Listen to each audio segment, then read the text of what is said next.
electronics, but only for the construction phase. And every game I've played, they have never been a rare commodity, so buying them from the other factions is usually easier. Your first block of buildings will have 9 hull parts, 2 energy cells, 1 graphene, and 5 refined metals. Don't forget storage. A single large container, large solid, and large liquid should be fine for now. This setup leaves the minimum amount of methane in refined metals in storage. You want as much of that being turned into hull parts as you can. The hull parts and spare energy cells will be more than enough to keep up with the construction ship, and you can sell the excess to pay for the claytronics. This will also be a good time to put down food, medical supplies, and habitation as well. Building up your workforce will take a long time, so best get that started as soon as you can, and you will need habitation modules to get crews for your ship, so don't skip out. Once that initial block of modules have been constructed, you now work your way up the chain. Don't worry too much at this point on how many of each module you need, just get to where you are constantly building every material. We can always add more later, and we definitely will, but we don't have to worry about that for now. Because now, we can finally get to build our wharf. Once that is done, you should have a ship trader, but if not, you'll need to hire one. Anyone will work, none of the stats seem to matter. If you have a workforce, then your dock should be populated, so talk to one of them and tell them to work somewhere else. In this case, the ship trader. Don't forget to add a shipyard for your bigger ships, and you'll probably want more than one. This is because a wharf can build 18 small ships and 8 medium ships at the same time, but a shipyard can only build 1 at a time. Now that your wharf and shipyards are operational, time to get more blueprints. You're going to need the blueprint of a ship to actually build it. And not just the ship. You'll need the blueprint for the engines, the blueprint for the weapons, the blueprint for just everything. And if you want the other factions to buy from you, I mean everything. While you may only use best-in-class equipment, the AI likes to mix and match and use the MK1 variants. They are also a big fan of consumables, so even if you don't use them... BRB.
You're going to need to be able to build it.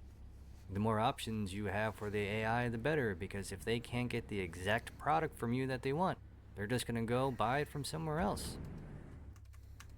So there you go. We now have a working, self-sufficient wharf and shipyard. While you are making ships, you're going to have production bottlenecks. Just locate the materials you need and make the necessary factories or ships to open it back up.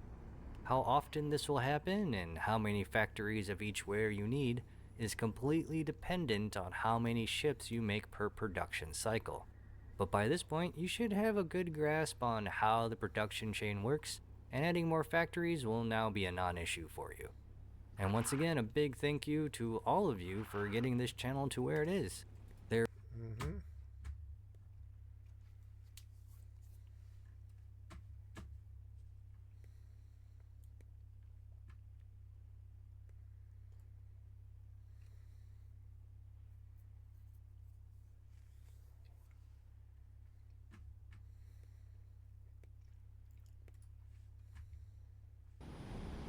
Navigation!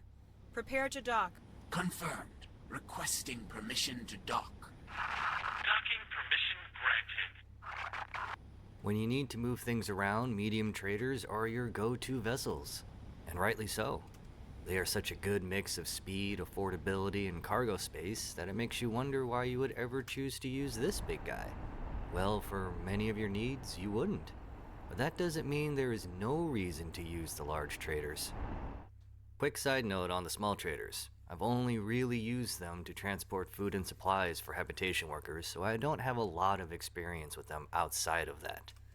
Food is low volume but constant deliveries to different stations, so these speedy little guys work very well for that.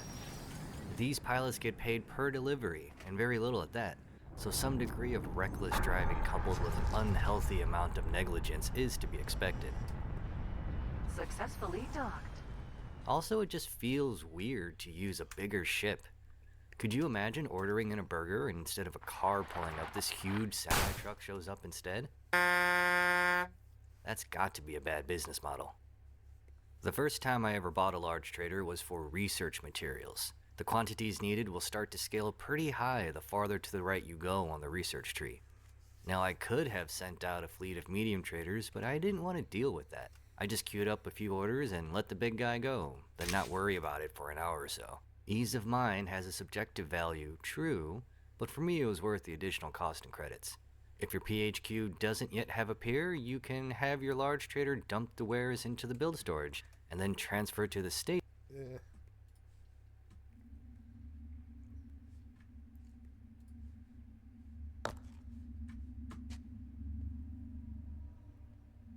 Yeah.2033年4月8日夜里1点10分。什么声音？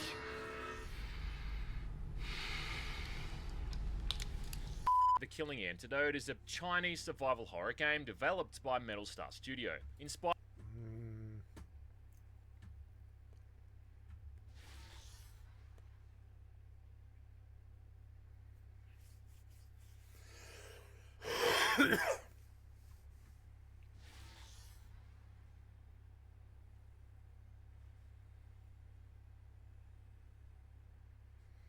Oh yeah, Atrocity God. I Physical. forgot about Atrocity God. Let's go see what else he's done.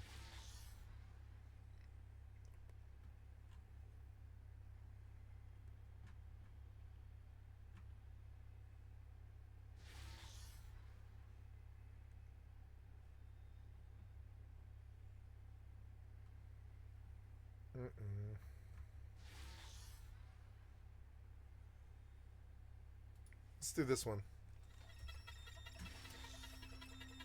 Hi, I'm Bob, the developer of Bob's Game. It's December of 2008, and 25-year-old independent video game developer Robert Poloni has locked himself inside a dimly lit viridian-colored room, where he intends to stay for 100 days. On his website, he's calling it a Japanese-style protest, tailored to a specific Japanese company. A live stream documents Poloni as he sits in front of an old desktop PC, working thanklessly on the game which has claimed the last 5 years of his life, and will claim many more. An autobiographical RPG he's eponymously titled Bob's Game. Oh no! An LED strip above him switches from marking the duration of his protest to calling out to the one person Poloni believes can prevent his work from being in vain. My name is Reggie. I'm about kicking ass, I'm about taking names, and we're about making games. Public humiliation, ridicule, self-sabotage. Poloni is willing to endure it all if it will only get his game noticed by the company he's idolized since childhood. Appeals to come to his senses are ignored, and his supporters can only watch in astonishment as even the game itself becomes a vehicle for Poloni's frustrations. This is Bob. This is happening with this Oblivion guy, the Skyblivion guy. He's trying to redo Oblivion in the Skyrim engine. And he's been doing it for 6 years or something like that. And it's like, at this point, nobody's going to care about Oblivion anymore by the time you get to it. And I left a message about this on his video that he did recently about development. And on top of it, in the last like 2 weeks, Bethesda announced that they're remastering Oblivion, I believe. At least that's what I heard. I'm fairly sure that's what. Well, it was a leak. There was a leak that confirmed that Bethesda is going to remaster Oblivion, which is hilarious because now there's going to be the guy who made Oblivion in Skyrim, which will probably maybe be better. That might be better than stupid ass remastered Oblivion, but I don't know. Like, I don't know if they're going to remaster Oblivion. I mean, I think they are, but it's like weird. So at that point, do they let his wretched like abortion of a concept steal? Like, do they just let it ride? Does Bethesda just let that ride, or do they sue him, or what? And it's kind of weird. You're about to see somebody implode, I think, in the scene. It's going to be kind of interesting. We saw a really successful modded release recently, Fallout London, in which I played like for one day and then I quit. Because I realized that Fallout 4 isn't a good game anymore. Neither is Oblivion. They were for their times, and they were like, you know, really shining bastions of music and content and stuff, but you know, but they're not fun to play anymore. They're so slow and low and kind of ghetto.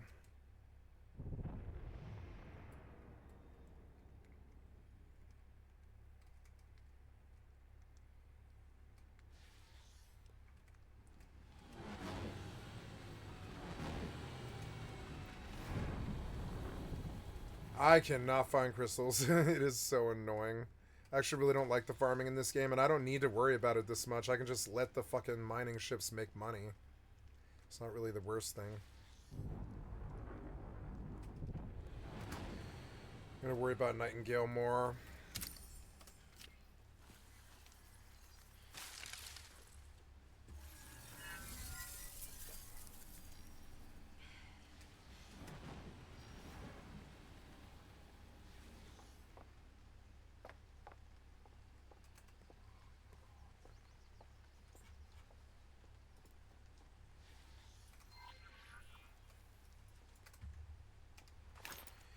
If we are empty, it looks like I maybe need to produce arrows. If we can both use explosive marble.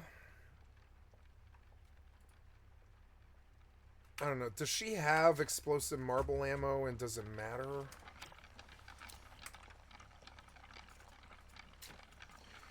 Yeah, she doesn't fire a lot, so the ammo matters, but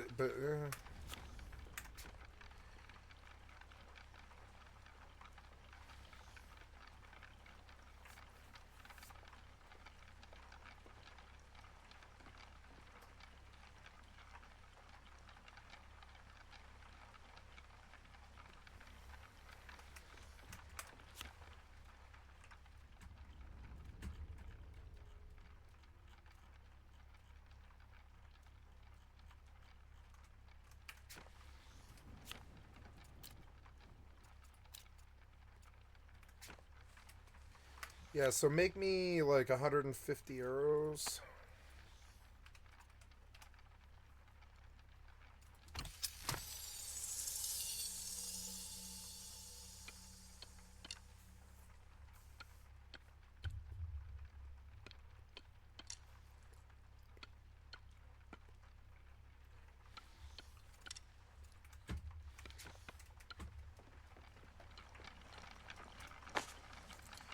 I'm gonna give her these healing potions. I meant to go get them and I forgot.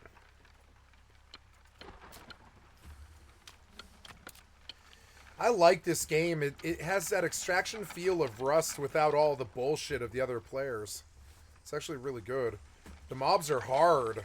They kick your fucking ass, at least on extreme. Oh, 300 lumber. Ugh.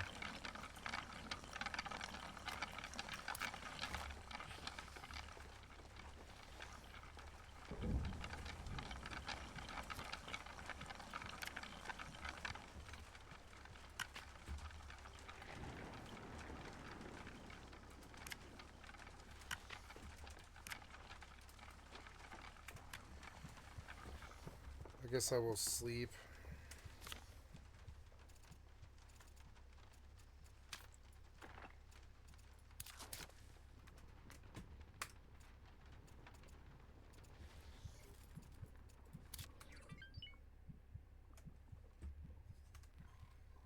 Oh, every time I get 32, 45, which is not much.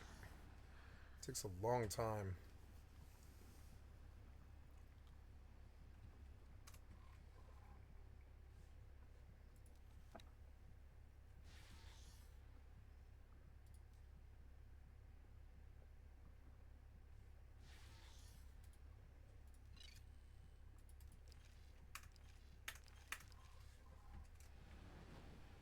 Do I have to land to do the spacesuit bomb thing?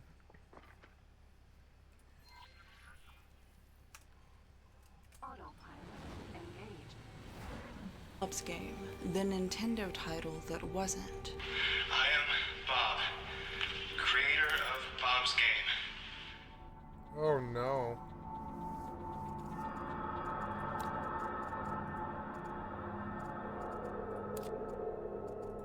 Damn it, Bob. You took this too far.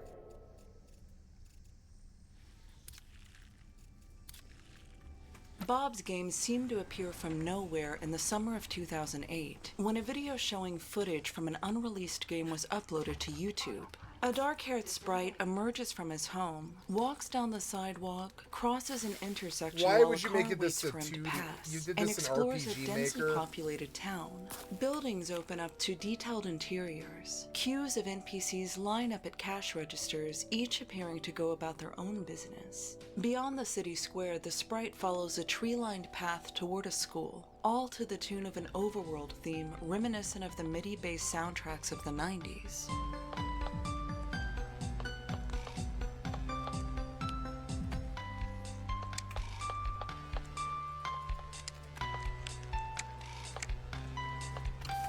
The trailer ends with Robert Poloni, the game's sole creator, silently introducing himself in the reflection of a Nintendo DS. The consensus was that the game seemed charming and lovingly crafted, and only a little more than a week after uploading, the trailer had been viewed over Oh my god, I'm out of 100,000 plant fiber. times, enough to rank in the YouTube gaming charts. For Poloni, this was confirmation that people actually wanted to play his game. The 15,000 hours of solitary work he'd spent to create the assets, environments, and 65 tracks of music that made up the soundtrack had been justified. When I started, I didn't have any programming experience with game development or anything like that at all. No pixel art experience, no music tracking experience. The only thing that I did have was I took a class in high school, which was introductory C++, like text input, output kind of stuff. I kind of always had this idea for, in my mind, you know, the perfect game, which was kind of something set in modern times, suburban life. There is no want of fresh merriment for our human guests. Mushroom glazed in dulcet lapis, boujum roast topped with evergold. With such a taste for finery, I imagined your kind would rejoice, preparing nonpareil dishes with the fare that now surrounds thee. It seems, however, thou wouldst prefer to sup on the same sordid morsels, meal after meal. I suppose we must be glad the rest of the summer fae are not around to witness such bland tastes. So cool. I own this. I own this thing. I can make it much, much, much bit bigger too.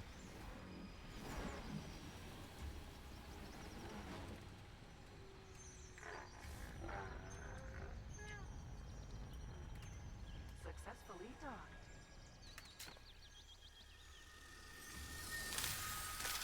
Okay. Seems legit. The hell was that? Oh, okay.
Kill one.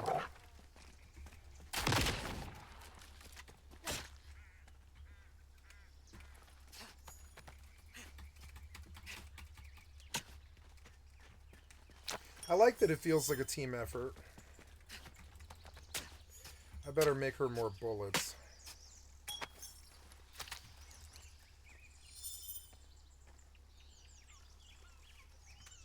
Mako.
This game is playing like 66.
Anyway, I don't want to do this right now. I'm going to take the endurance.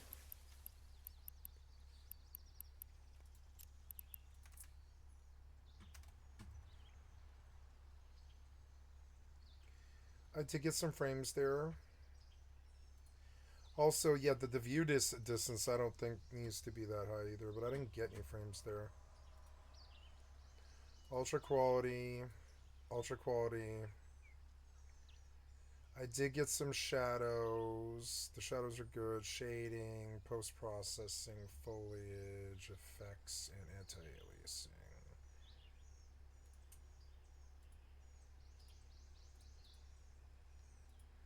Yeah, like, I don't see this having an effect on this game.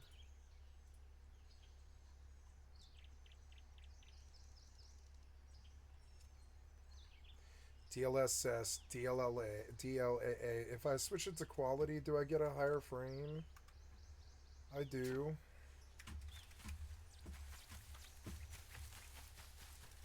Yeah, that is a higher frame, and it looks a bit better. I don't know. I like DLAA more, though. No, I don't think the frames matter too much. When the 5090 hits the GeForce Now, it's going to be so... Or not 5090, but the... well, yeah, the 5010 or whatever it is. It's going to be sweet when GeForce Now upgrades. Lumen GI is at ultra quality. We want that higher. And let's see what we can do by buying shadows. Yeah, just to see what frames we can get. But yeah, all the rest of that needs to be all the way up. Quality was a better frame, but I think I would prefer DLAA. And the frame generation. Yeah, see, I lost frames there.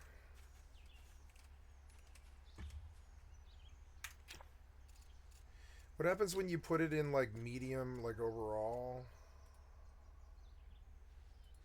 Just to quality and drop it.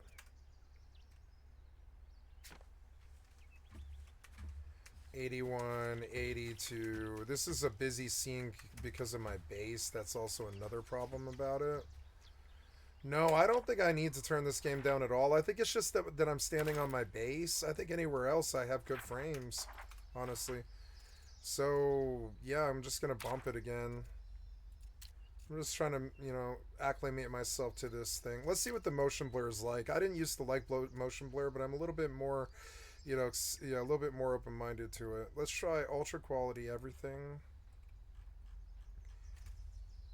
Yeah, I mean, I'm on GeForce Now. I pay good money for them to, like, fucking, like, actually provide me a good... If the motion blur doesn't really look too good, I don't like it. I'm going to turn it off.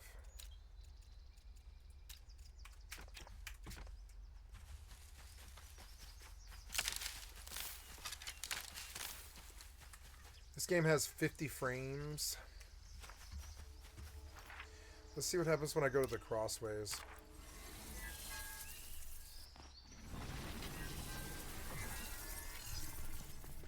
Yeah, when I'm away from my base, it gets back up to like 70, but it's still kind of chugging. Maybe ultra quality is actually like a little bit too high, huh?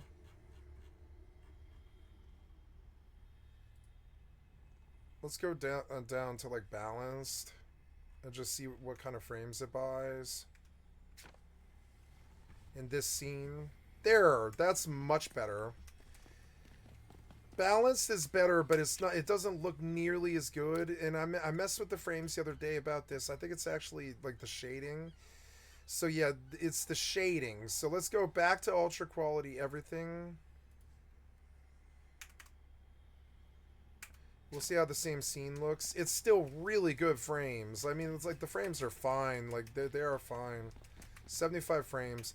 So let's see what happens. I think I messed with this before, but it is actually, I think, like the is it the shading?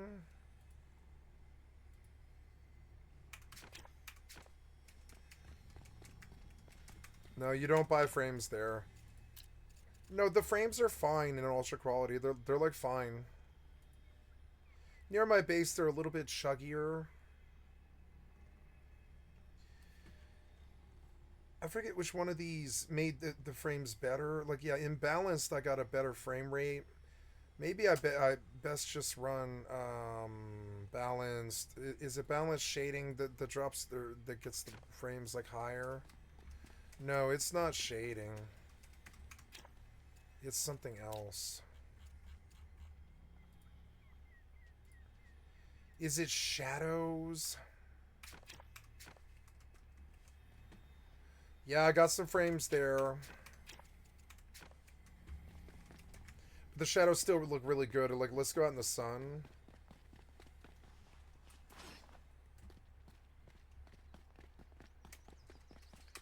Like, yeah, shadows should be on low, because, look, they're fucking still amazing. They're still, like, really good. So, video... Is it effects? I think it was effects. Yeah, it was, like, effects, I think it was. Quality effects. Put me... 75. No, I didn't get any frames there. It was a change. Got a bit of latency, but I don't think I got anything better. It's not the anti-aliasing. Is it the post-processing?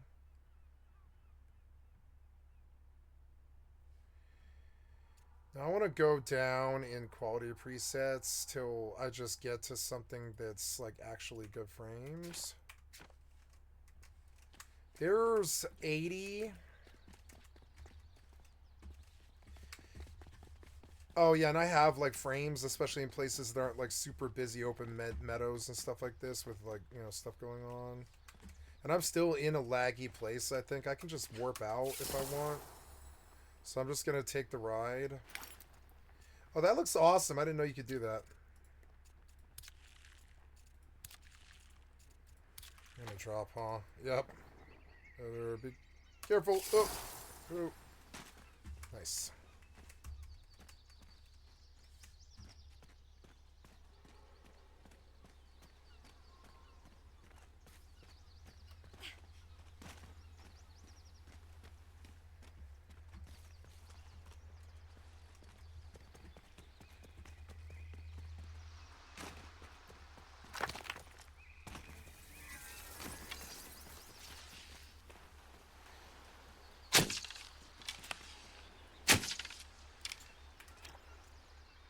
Maybe I should start at the bottom.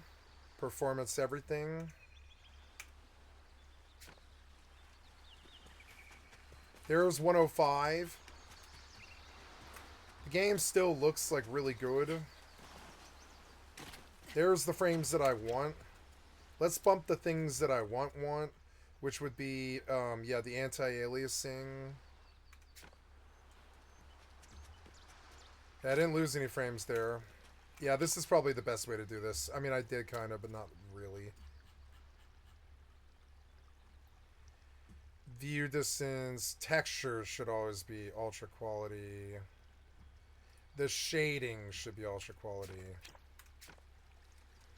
Yeah, that's good. See, I'm still getting 120 here. Oh, is it Lumen GI? That might actually be what's causing the fucking frame drop. No, Lumen GI didn't really, like, do that much.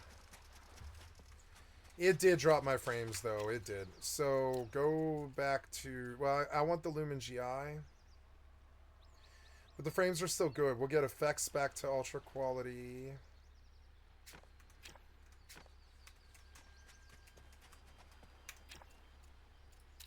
The foliage back to ultra quality. The post-processing.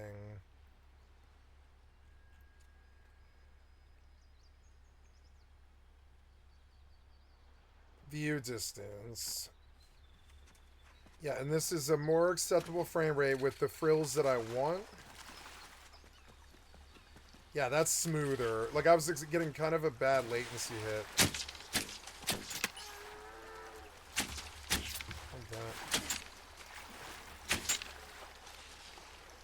Out of my way, Kate. You're so annoying. Must you stand right in my fucking fire? Can't you write AI that like understands that they're standing in front of you? I guess not, huh? It would be hard to figure out how to tell the AI to worry about that. That just didn't hit him, huh? Fucking annoying.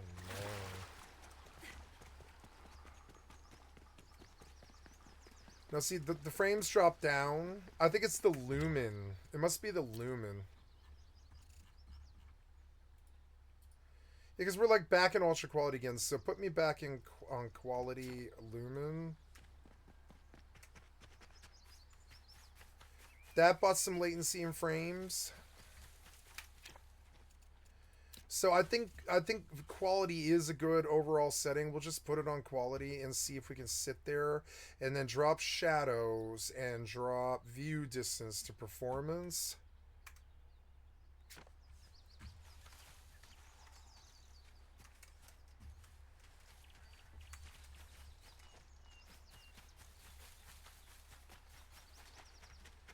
No, it's sort of is still a slog.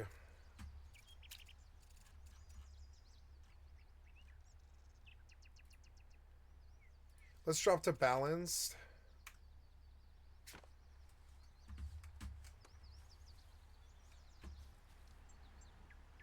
There, see, and then I get my frames. It is the Lumen GI. It is the Lumen GI. So bump back to, see, or no, don't bump to ultra performance. No, off. So right now we're getting like 133. Wow, the game looks good, but I mean, it also lost frames like a lot. I would prefer frames like this over graphics. But I mean, I don't really need them like that. So now we're gonna go quality preset to I'm gonna go quality preset to ultra quality. And sure enough, we lose like some frames. Game looks good though. The game looks really like fucking good. So, but if we drop down the Lumen GI to performance, there it is. We bought the frames. The Lumen is what's stealing the frames. Now, so yeah, we can keep all the rest of it in ultra quality, and which is really good. Yep, that's actually really fucking good. We can buy even more. We're gonna get performance and view distance down. And then I want to bump you to balanced and see if that's a good compromise. 108. Hey, pretty solid still. There's my settings. Look, 109. Nice solid. Yep, see, that's better. It's got a render too. Now I'm inclined to like go to the main menu and load back in. But yeah, it's got to render a couple of times and all this, but yeah, this is the frames that I need to fight these wolves and shit. If I lag down to 60, it actually is really bad. So how's our inventory? Inventory's a little full. I need to go make meds.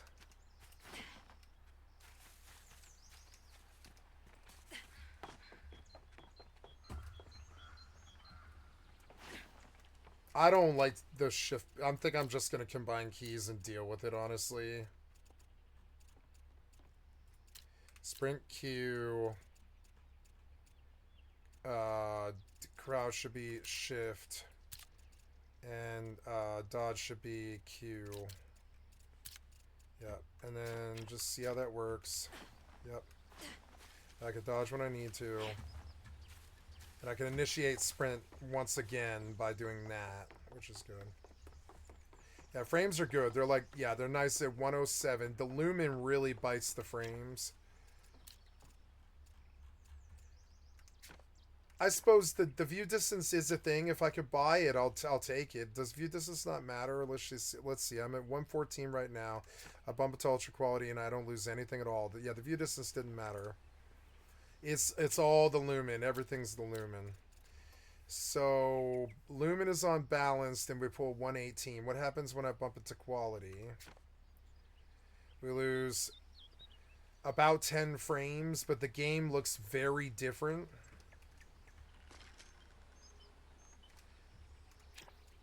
And we do see that the Lumen, almost the entirety of almost all the frames, is based around this Lumen. So we'll keep the Lumen on quality. I don't even think I need to drop the shadows. I doubt it matters, honestly. Let's put the shadows back at ultra quality. 106, 106. I didn't lose anything at all. Nope, I didn't lose anything at all. The shadows didn't matter at all. It's the Lumen. The game is very different between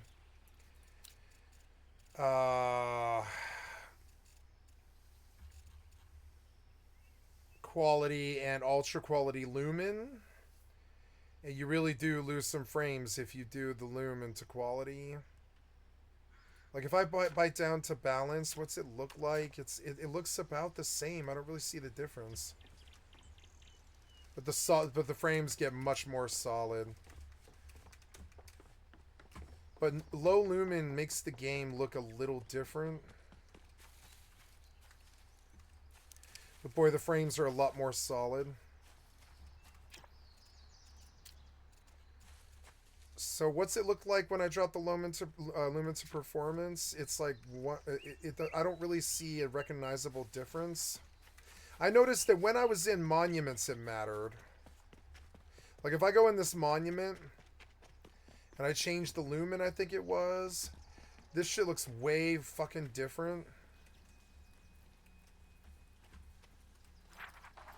You're just sitting there, right? Yeah, you're just an X4. Yeah, I'm going to the trader, huh? Yep. And then you are... oh, I have silver ingots to sell. 2 stacks. Damn, nice. I need to get those on the market. But let's change jobs. Yep. And I want you to use your Dex Cape, that Republican Army mantle, and not these Seer Slacks at all. I want you to do Druid Slops. And the Tactician is fine, and the Mercenary is good. But, yeah. But no Astral Rings. Grace Rings. Yeah, that's everything.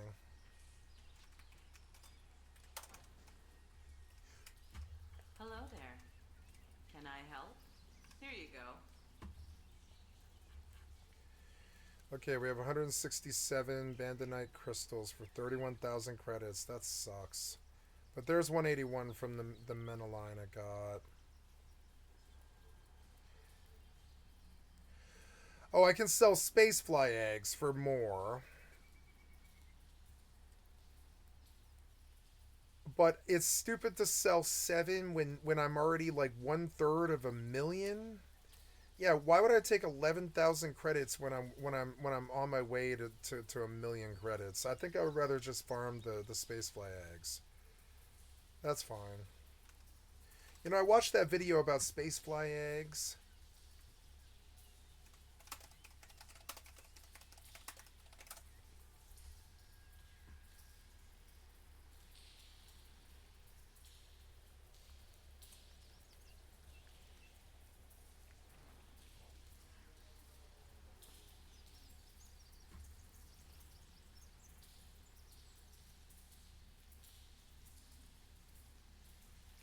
Oh yeah. But I mean, I am collecting these. I just want to put them away. Can I put them away here and then gather them or whatever?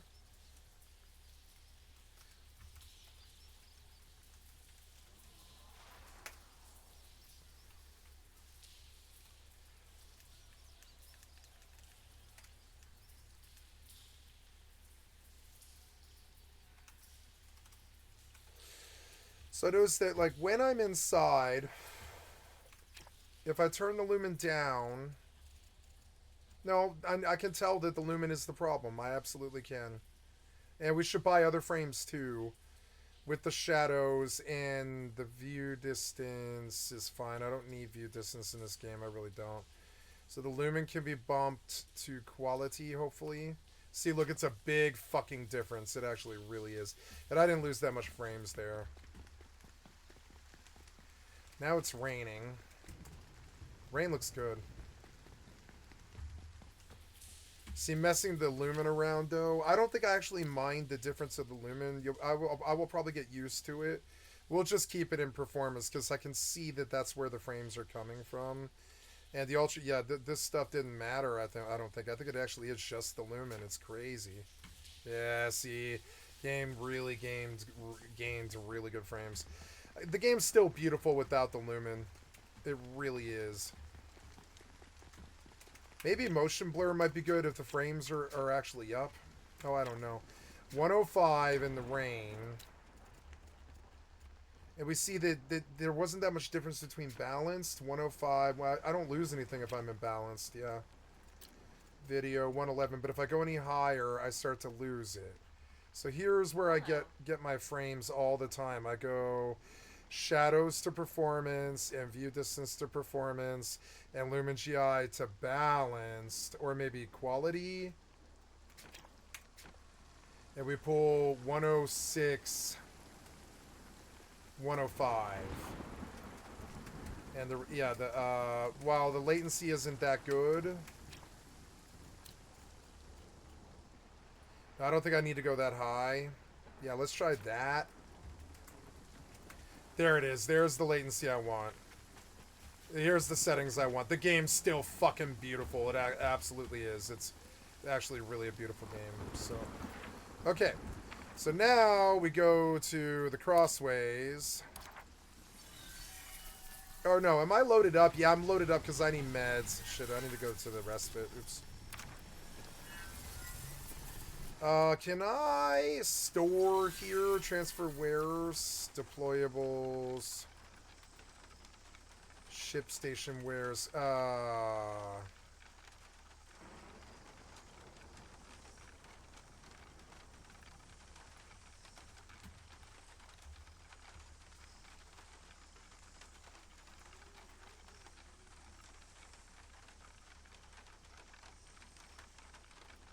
I have 55 unstable crystals.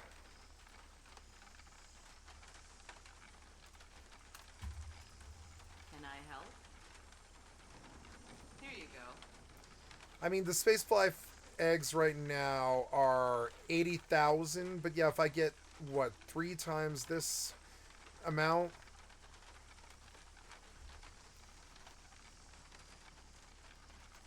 I mean, I don't mind farming, and another million will get me another mining ship, I guess. I mean, I could just take the spacefly eggs, but I mean, yeah, I don't know. 100,000 is not that much. Maybe we just go out and stack them slowly over the night, I guess. God, I love this game. The RP is so good. You can see all these civilian ships coming in and stuff. It's so cool. No, I don't want to do... Well, I don't suppose it doesn't really matter, but... oh, yeah, no, I do need to make meds. Wasna and injury sab, but now I need, like, another 20.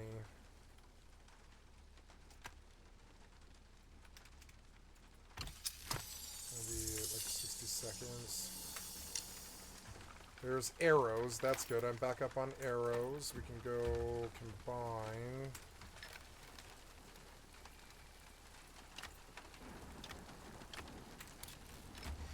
I think I'm supposed to... Oh, I can enchant her gear for range damage, I guess, which is something I could do. That's the enchanter thing. Yeah. Charm of 100 blows. Grants a stacking melee damage increase after hitting a creature with a one-handed melee weapon. What do I have these no. Oh, charm cord. Oh, charm cord and charm bauble. Okay.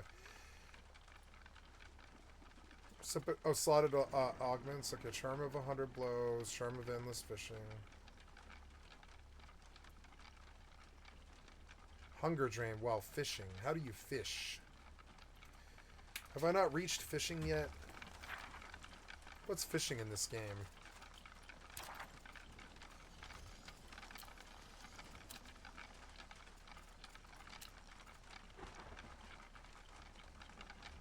Yeah, I have done every tier, right? Yeah, I think so.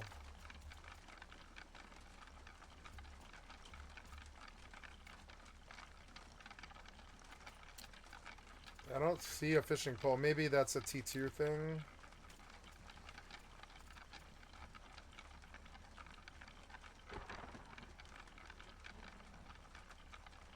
Oh.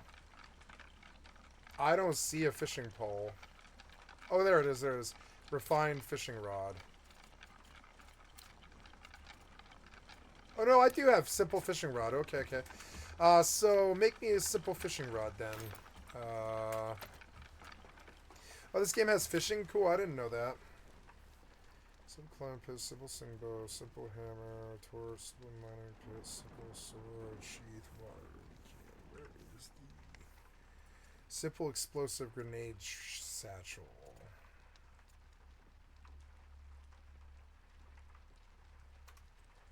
Simple fishing rod. Oh, I don't have animal fiber. Simple tanning station. Need to make some animal fiber.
Sun is rising.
Ooh.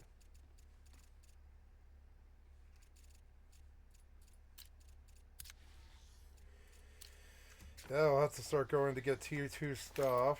I've got arrows. I should repair, I guess. Oh, food was the thing. I've got a... And now I've got enough food to move on. I think actually I do need to make some kind of roasted meat.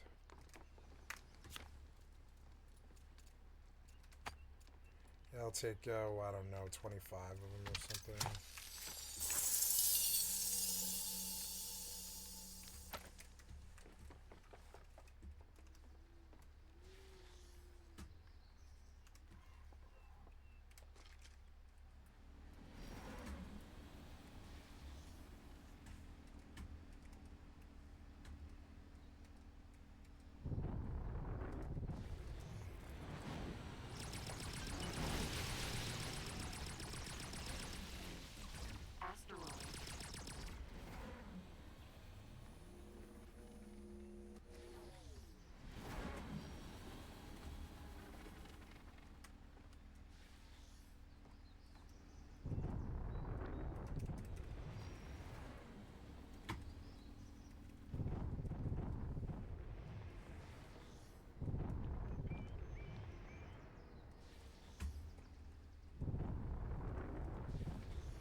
Oh yeah, frames are good even in the town.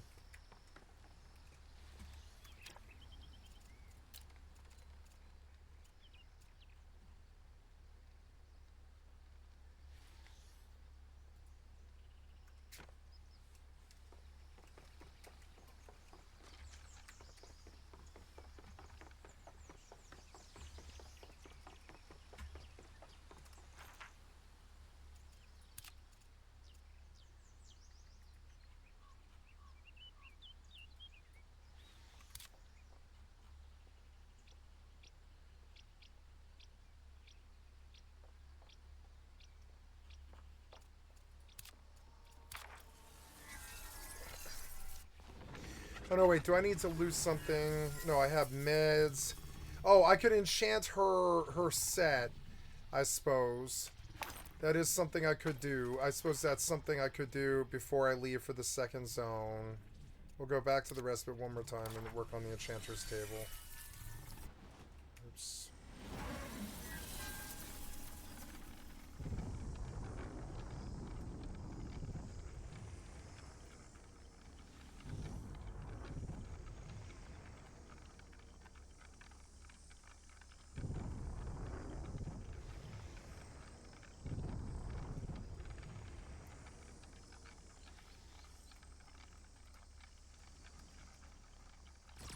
There's a blue one. Blue's good money.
figure out how many runes I need to make.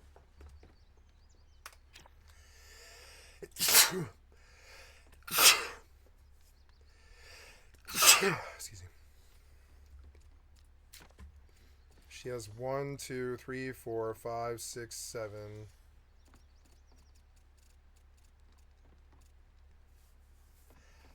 7 things. Okay.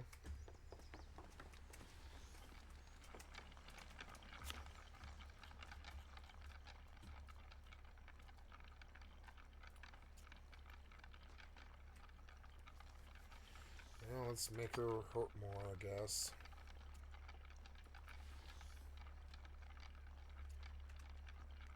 I don't know. She kind of is my tank. Maybe injury resistance actually makes more sense. I'll make 7 of those.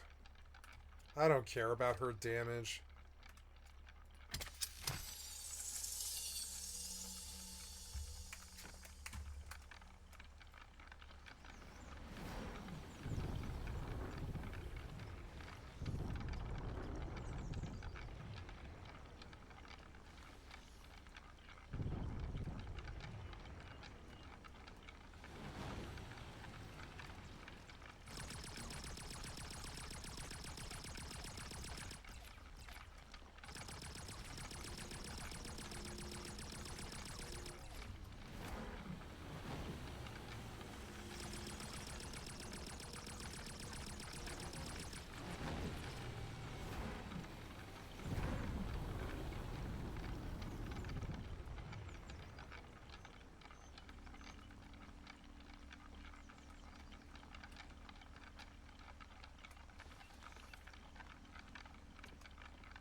I should do this too, technically. This was expensive to do, but no, the stamina's better. Stamina's better for me.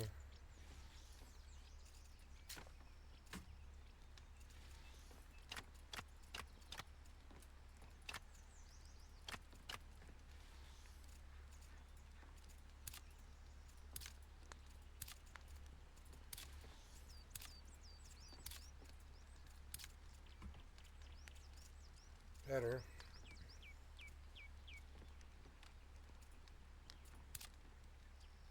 Oh, I had to equip the potions, do I?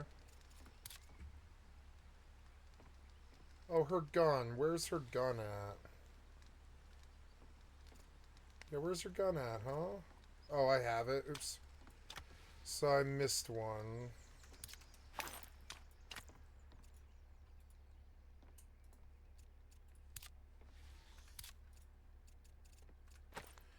So maybe I have to make one more.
Oh.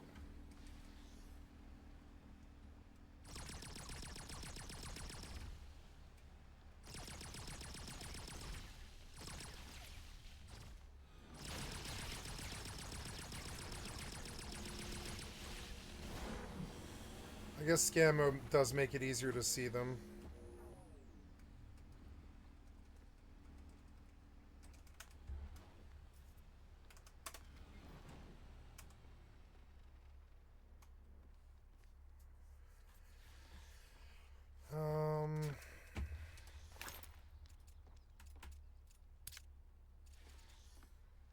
Oh no, this has stam regen, but yeah, I'm going to replace it with injury resist.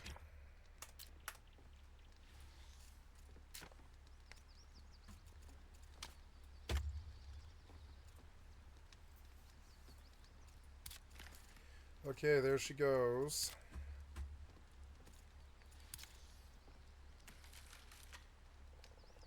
Very good.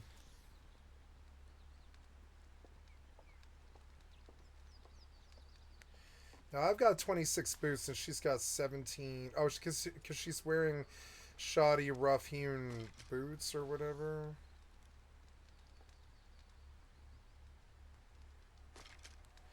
She needs a new shirt and new boots. And I enchanted the wrong things. So now we'll need 2 more of these.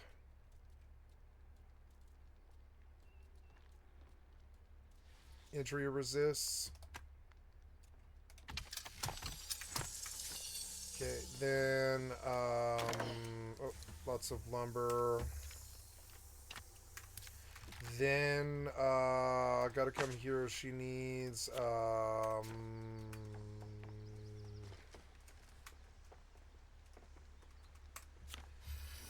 shirt and boots.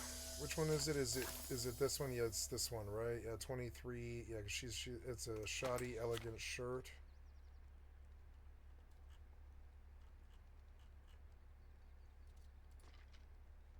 Oh, I can make 2 of these. Okay, fit. Make 2 of those. Okay. And she needs a simple shirt and a pair of boots. I'll need 4 more damage thingies. Or, well, yeah, I might as well just do all 4 damage resist, yeah. Injury resist.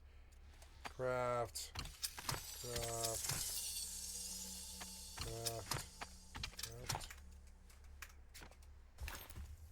Okay, very good. We have a simple shirt.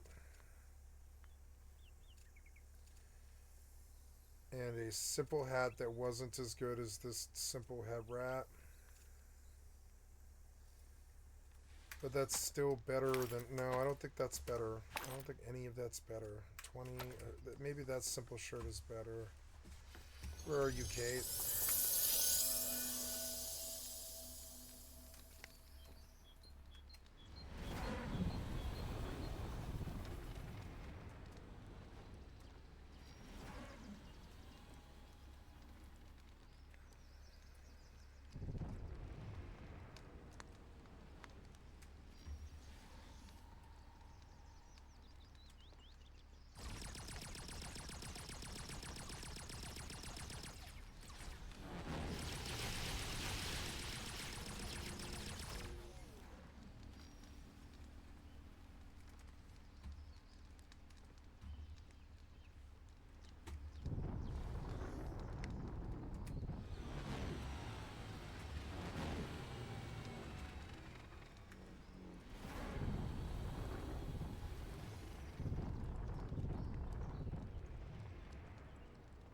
You can understand the systems of the game a little bit better. They want you to keep doing this until you get a lot of eggs out in this system.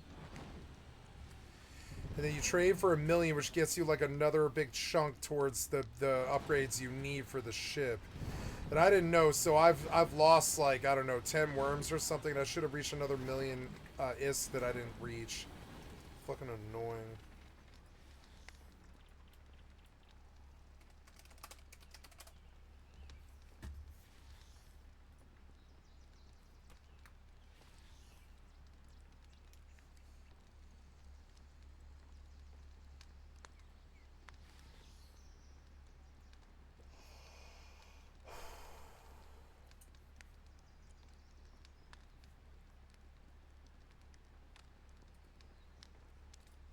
Well, it's no secret that we've been playing EVE Thank Online you, for the Laura better Gaming, part of for the 10 excellent years now. content for my stream. I can sub to your channel. And we've condensed all of our ice mining learnings into this single video. So whether you're a new bro or a CEO, if you want to be the best ice mining capsuleer out there, you came to the right place.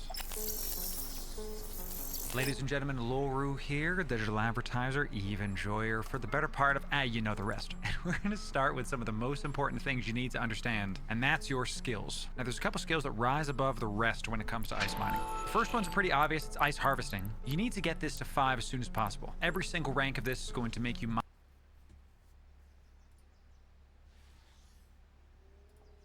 with some careful market manipulation and just a little bit of patience, we're going to show you how to plex your account using skill extractors. And by the end of this video, you're going to know how to acquire them cheaply, sell them, and even use them in some creative ways. So if you want the best EVE Online guides, you came to the right place.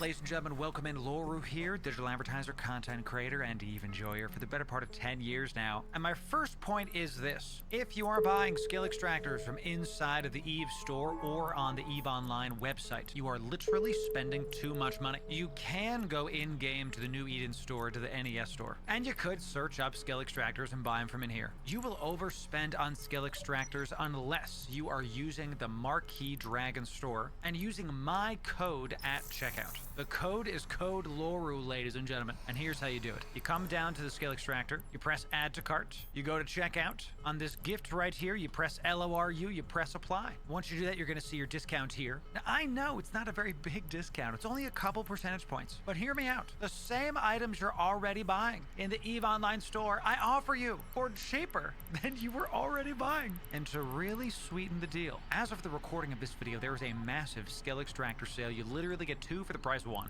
Now, this sale ends in a couple days, but even if there's no sale on the Marquee Dragon site, you can still use my code on the whole thing to get all your favorite EVE in-game items for cheaper. Every single time you use Omega skill packs, all that good stuff, use my code on the Marquee Dragon store to get all your EVE items for less money spent. This is a product I believe in, y'all. I want to make sure that y'all get the goodies for cheap. Over 200 of you have used my code in the past couple days, and I really appreciate that. Thank you very much. Now, if you don't want to spend real-life money, you can always buy the skill extractors in-game, in the actual EVE market itself. And here's one of my first big tips for you. Whenever you see a skill extractor sale going on the Marquee store, you're going to notice that the prices are going to plummet.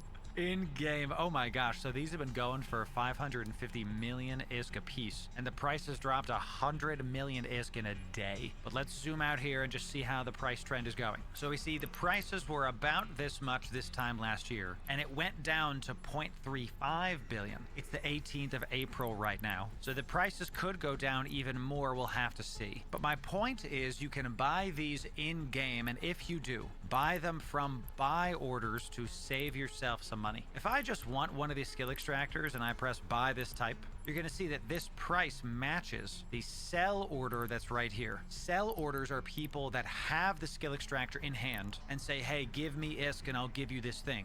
Buy orders are people that have ISK in hand and say, hey, I'll give you the item if you give me this ISK. If you need something now, it'll cost you a little more. It'll go through the sell order. If you want to wait a little bit and kind of test your metal against the market, you could put your ISK onto the market with a buy order and wait to see if that sells. Now, just today, I bought about 20 skill extractors in-game using my ISK because this deal is too good to pass up. And again, let's go back to the price history. Not a couple days ago, we were up at 550 million ISK. So I bought 20 at 450 million. So even if I don't use them, which we're going to show you how to do, I'm still going to be making 100 million profit. Yes, taxes and fees and all that, but I'm still going to make 100 million ISK, baby, per item. And I bought 20 of them.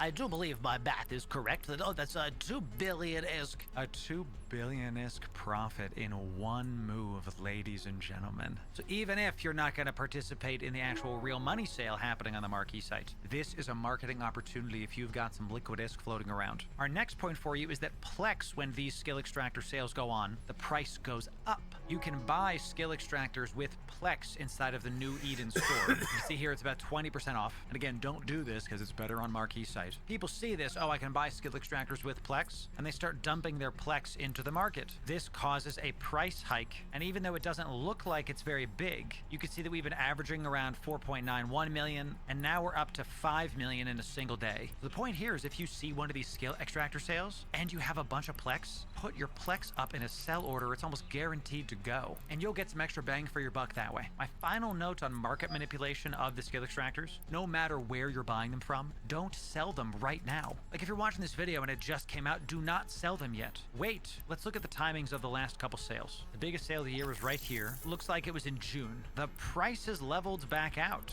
And yes, this price is less than this price. You can see over time it did increase a bunch. So if you bought the skill extractors here and sold it here, how much more did you make per? These were going for 0.34 billion, and up here on the low end it's 0.47 billion. So these people made 100 million ISK. All they had to do was wait a little bit. Looks like this was October, so 4 months. God, Eve is incredible. You can literally be an investor inside the daggum game. It's incredible. Sandbox, baby, sandbox. Now let's say you bought the skill extractor and you don't want to just sell the extractor itself. You want to actually sell the large skill injectors that these create. So one skill extractor at its peak right now is going for about 550 million ISK. Once you turn it into a large skill injector, it sells for almost 1 billion ISK. It's worth noting that the sale of the skill extractors is also causing the large skill injectors to go down in price as well. Another potential investment opportunity. I guess we're going to have a market manipulation guide in EVE Online, aren't we? Stay tuned and sub for that. So here's how you use a skill injector. You're going to double click this guy and you're going to get this menu that's going to open up here. Now you're going to have to be in your pod when you do this. They don't let you do this if you're inside of a ship.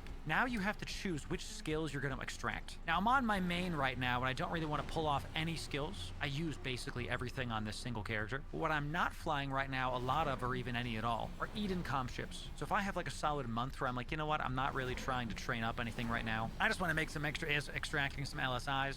I'll train up Eden com ships till I get 500,000 skill points and I'll go from there. What I'm going to do today is pull out the custom code expertise skill. This is a PI related skill that really only works inside of HiSec. We're going to talk about this in our other PI videos. Stay tuned for that. Now all you do is you left click and drag this up in here and it's going to pull out as many skills as it can for that tier. You can see that since we're at tier 5, it only had about 421,000 skill points. We're going to have to pull out even more from rank 4 in order to get this going. Now when I do this, I will lose access to the benefits of rank 5. And when I drag this stuff in there as well, we're going to lose access to the benefits of rank 4. And finally, I'm going to pull that in. And looks like we're halfway in between rank 2 and rank 3. So when I pull this out, I'm going to only have the benefits of rank 2 customs code expertise. That's okay. Let's go ahead and press extract. Now you can see it's going to go right into your station inventory. We're going to press done. Now you don't just have to sell this LSI as is. You can right click this and press split injector. Now if I click this, you can see it becomes small skill injectors, 5 of them. Now I know this is a lot of information, but follow me here. You're really going to be able to maximize your income if you pay attention. If we open up the market, you can see LSI is going for about 900 million ISK right now. But one LSI is broken into 5 small skill injectors. And the average price of these is 188,000 ISK. So if we bust out the old calculator, we can see that 188,000 ISK times 5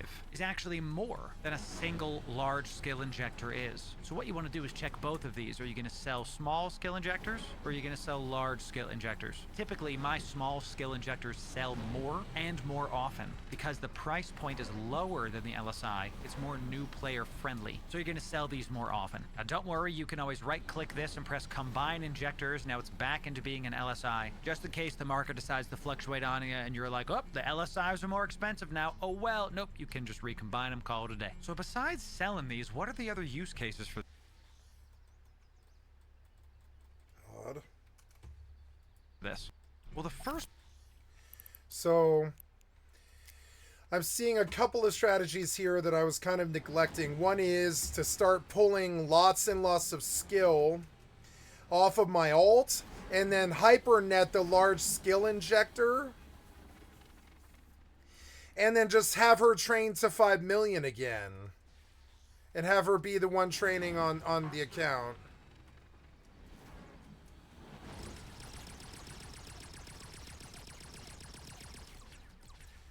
The scan mode makes it easier to find these things. I didn't think it did. I tried it a couple times. I was like, I don't think I could really see my target much easier. Spacesuit bombs, crafting progress. And so I think I will. I think I'll do that right now. I'll buy a large skill injector, or extractor, I mean, and, with this money that I'm making. And I'll hypernet the large skill injector.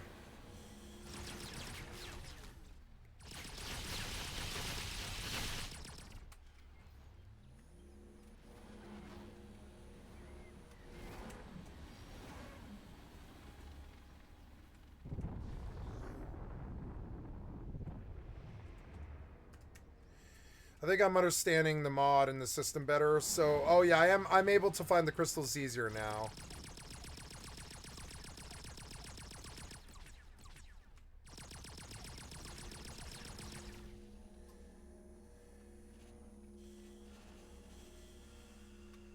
Oh, autosave. Oh, did you log me out? Yes, you did. Damn it. That's okay. And I'll drain all of the skill points off of the alt, and I'll have her training all the time, and I'll just large skill injector with hypernet money. Let's go see what hypernet large skill injector runs. I can type in, right? I want to say large skill injector LSI, none for sale, which is good news.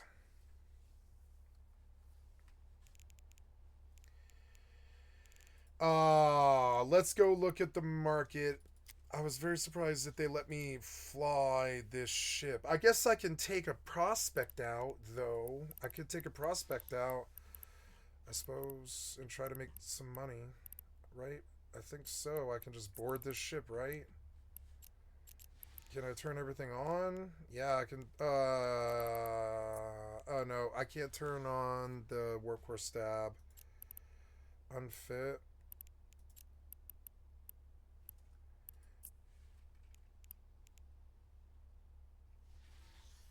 I mean, I could.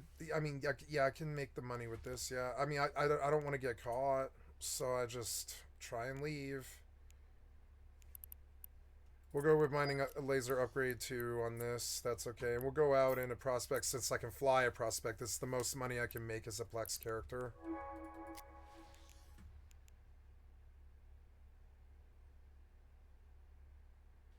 Oh, I don't know. This, I mean, yeah, this is so cheap, but But yeah, anyways, mining, laser upgrade to, oh no, I don't have enough power. Okay, never mind then. So what about warp core stab 1?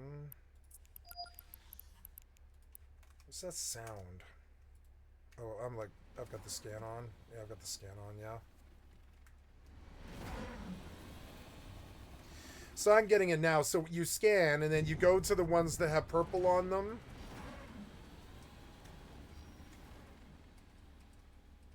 And I don't think they always have crystals, but they're more likely to. And yeah, oh no, they do. I think they do. And I didn't know that. I spent a lot of time not really understanding that, but I do now. It is a sandbox. They don't tell you this stuff. You can watch videos and try to grasp it, but so hopefully I can get into this game a lot faster now if I can understand this. Yeah, this is how it works. So it took me a while. I was like, I'm not understanding something here, and I need to figure out what it is.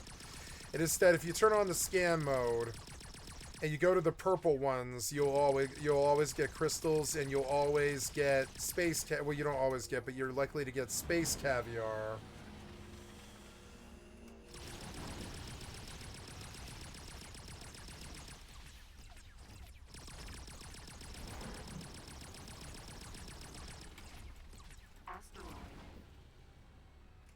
I don't know, I think it's faster to just go get crystals. I'm fairly sure. Yup. So now I figured out how to, like, make the farming process a lot more definite and a lot faster.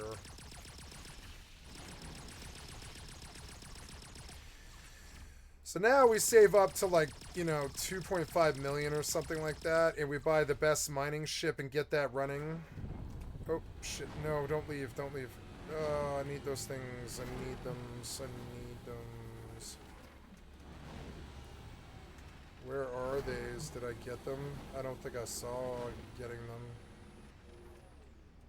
There they are.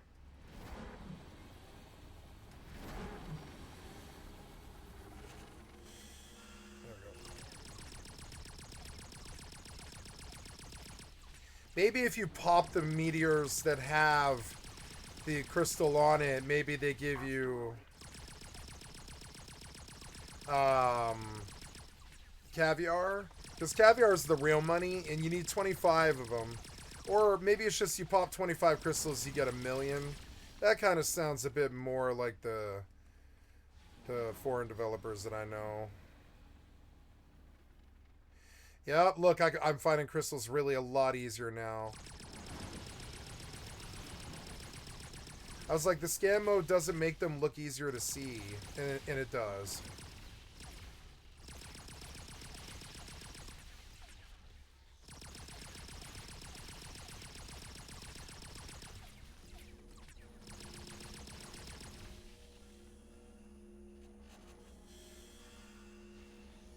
I don't know.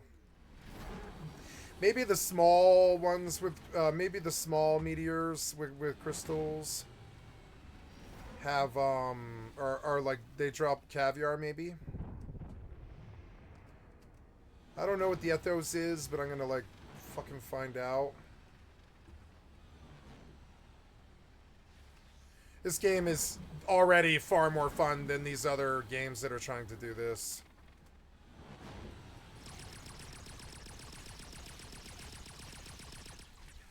It's definitely a lazy man's game. It'll play itself. You don't need to play it. You can let it sit there all week while you're at work. You can run 2 copies of it, one at work, one at home. And no matter what, they're both farming all the time. It's a really great game.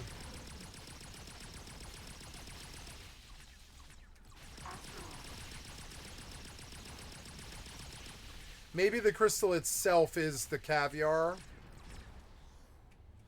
No, I didn't get any loot, like a caviar loot off that, which is sad. That would be a good system to make it hidden like that a little bit. But now it's easier to find the crystals, much easier.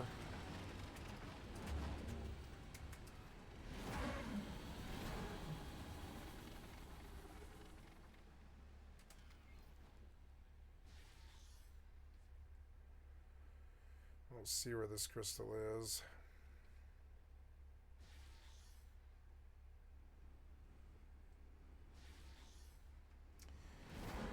Lame.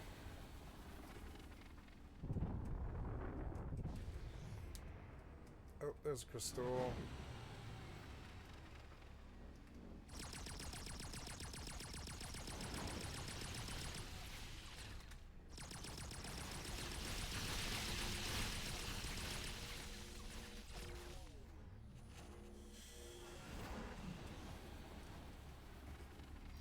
Maybe I could take the Bandonite. Oh, look, there. That one's really obvious.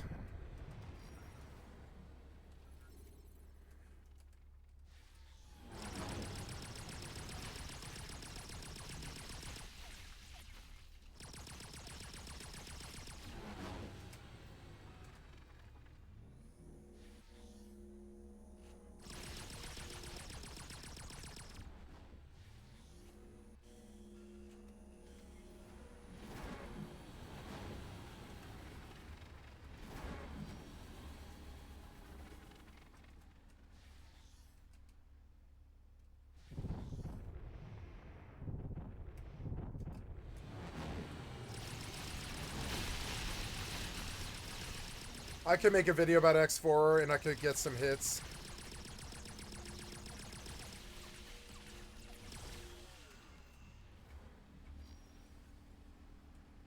Just showing them how to farm like this.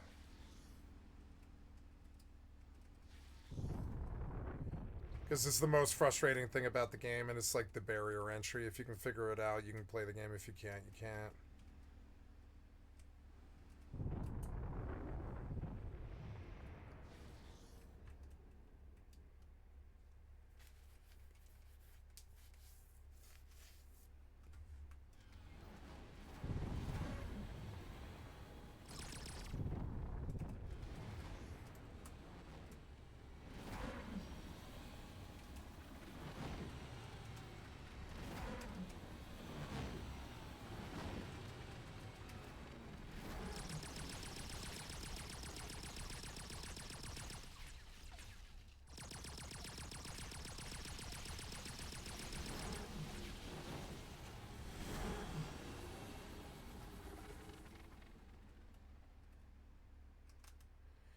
Let's pop you again.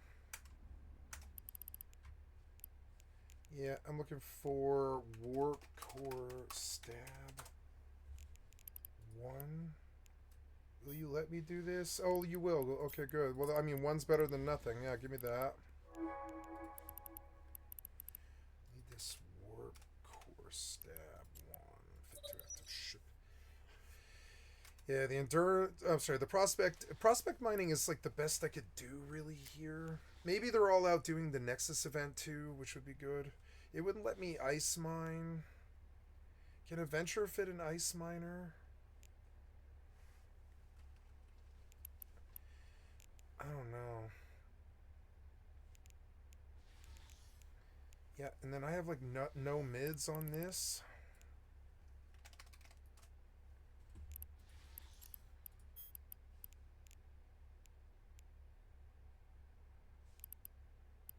Oh yeah, the prospect itself definitely needs a micro warp trap. Yeah, it's got it. And then, yeah, I mean,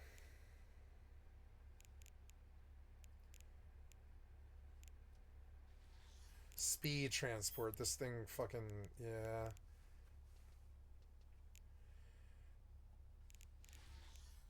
And a limited hyperspatial accelerator. Wow.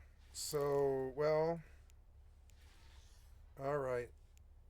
Yeah, the idea is to keep it cheap. I don't think I can fit anything else, and it just adds to the cost of the ship. It can't take any hits anyway if it gets tackled, so...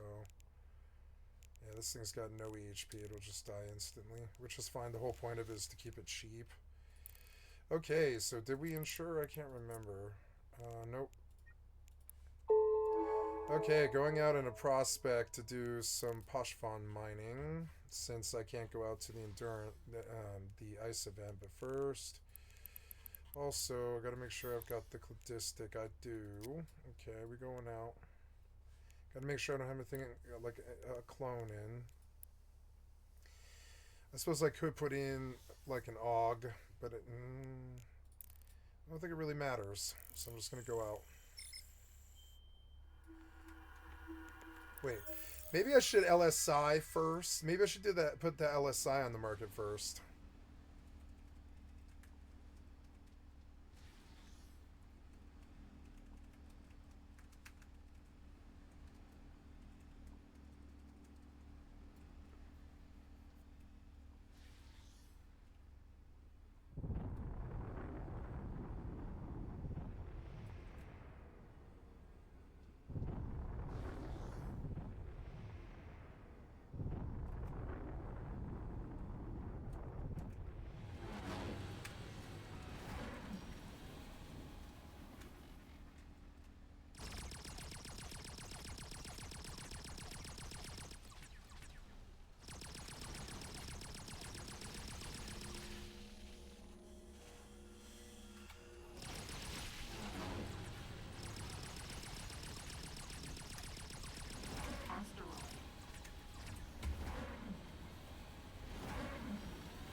What was that sound?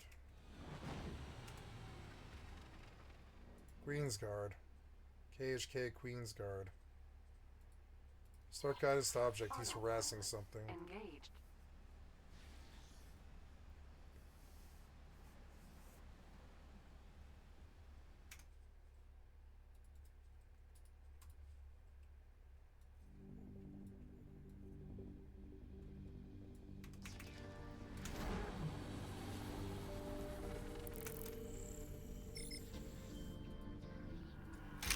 This is a good mix of games.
I love this game. The combat's so much better than Eve.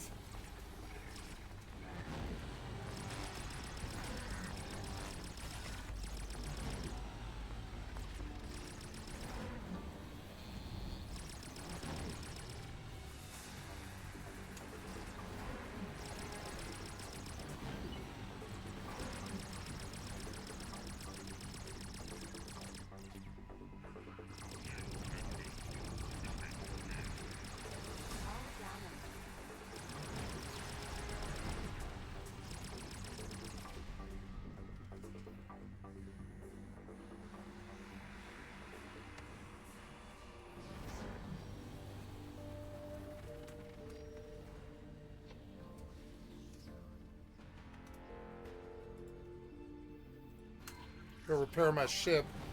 I love this fucking game. This is the most fun I've had playing a game in a long time. No, this is good. It's good.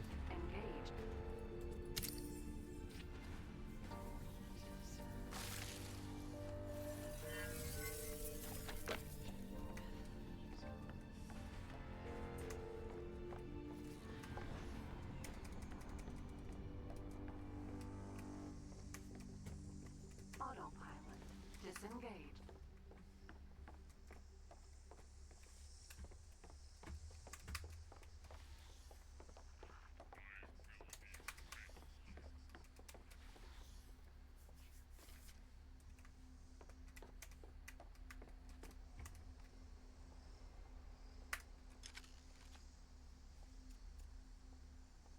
Oh yeah, I was gonna give her a hat, but Stop, damn it.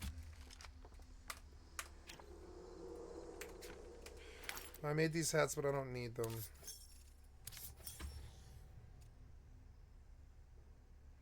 Maybe the shirt's an upgrade. 17, 20. Wait, no, I have to pull this and I have to enchant it, huh?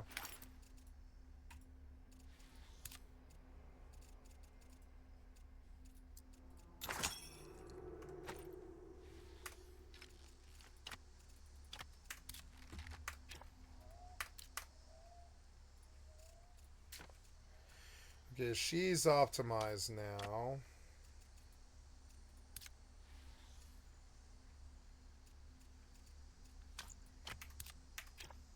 Better. Okay, cool. We're at 91 essence. I'm gonna sleep because it's night.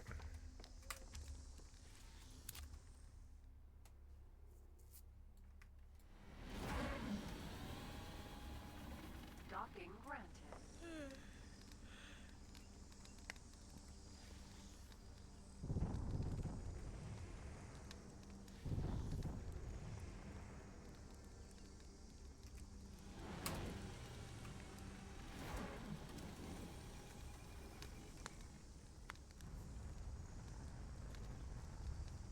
Successfully docked.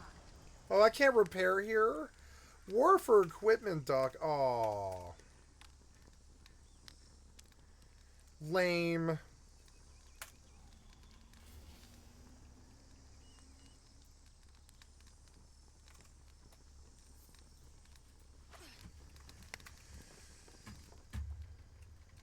I don't have ingots.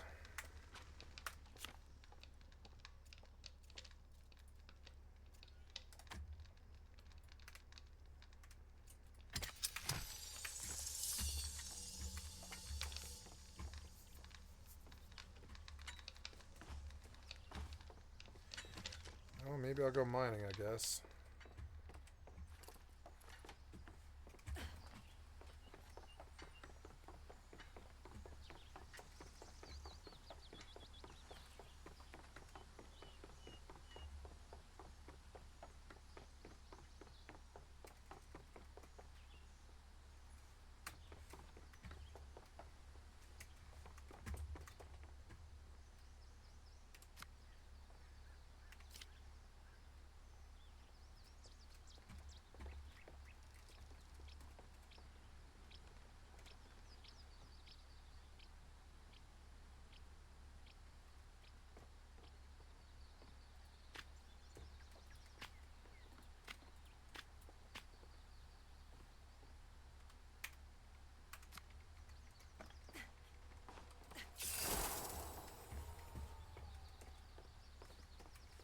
What was that sound? Was that wolves attacking? I see now that the view distance might actually matter. Yeah, I don't want it like a week like that.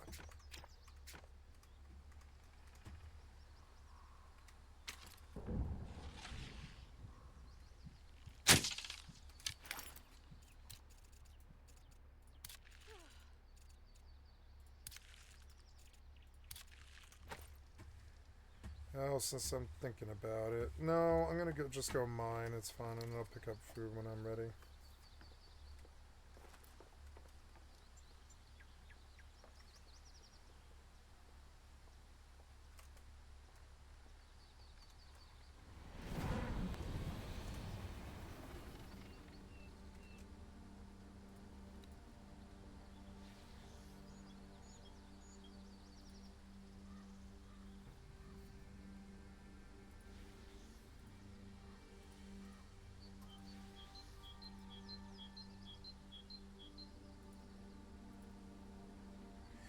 I guess I gotta go repair my hull after that fight.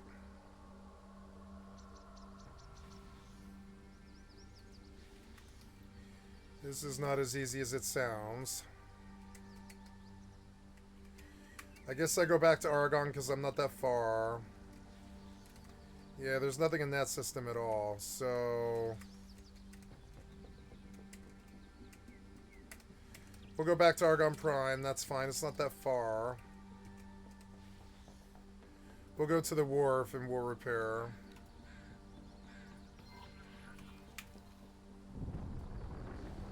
Autopilot engaged. God, I love this game. Oh, what's this? What is this person? Oh, it's the same thing, doing the same thing as I am. Warp drive active.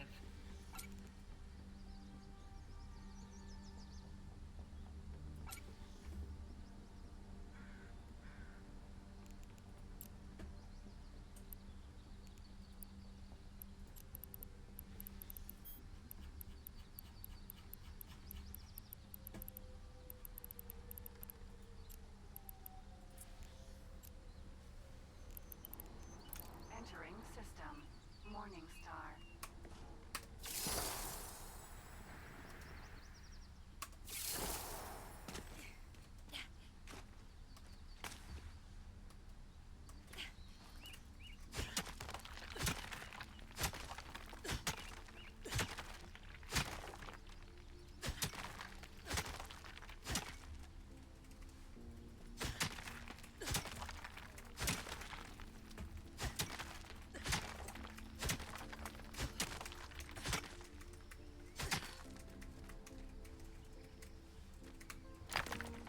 Entering system.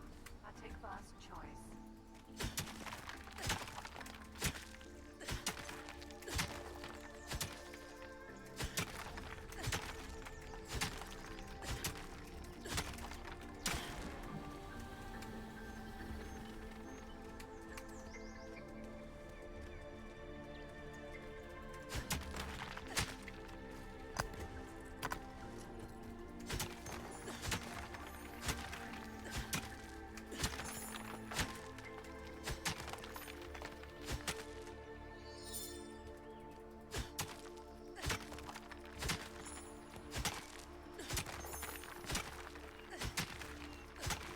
This is raw gem. Argon Prime. Argon Prime.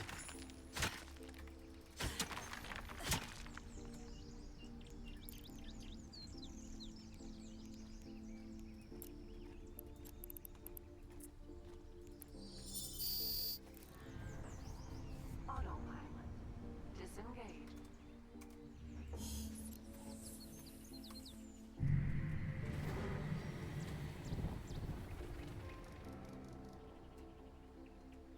Docking granted.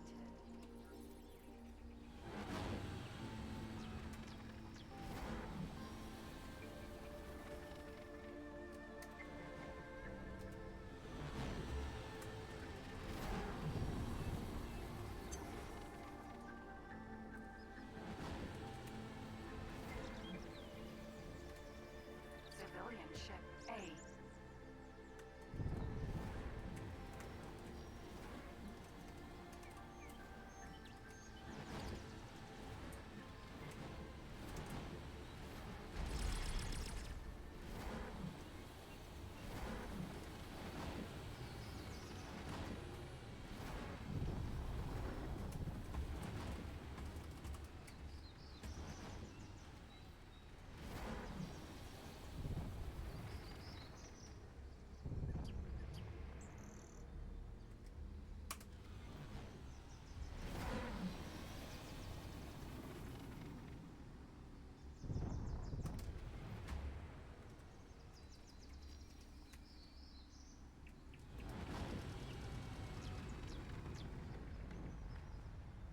Successfully docked.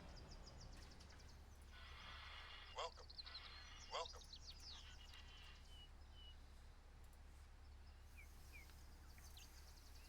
I love this game. So I didn't really come out for quartz. I came out for iron. Or ingots, I mean. How do I get ingots? Is it stone? No, that's stone, isn't it? Yeah, like stone block, sandstone. But oh shit.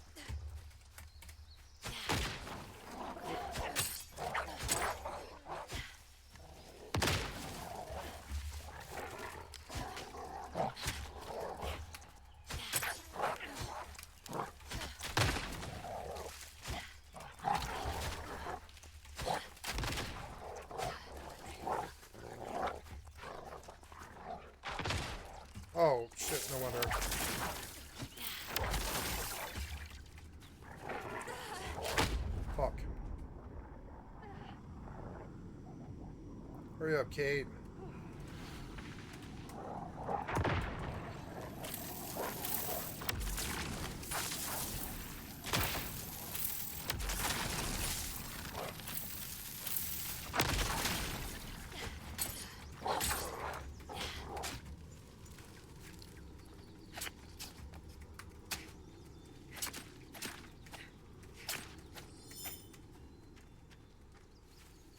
It's a ship taking off. I love this game.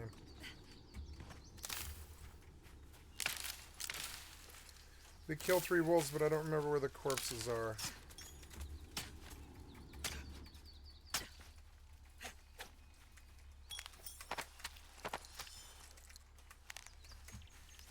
So I came out here to get ingots, but I don't know where to get those at.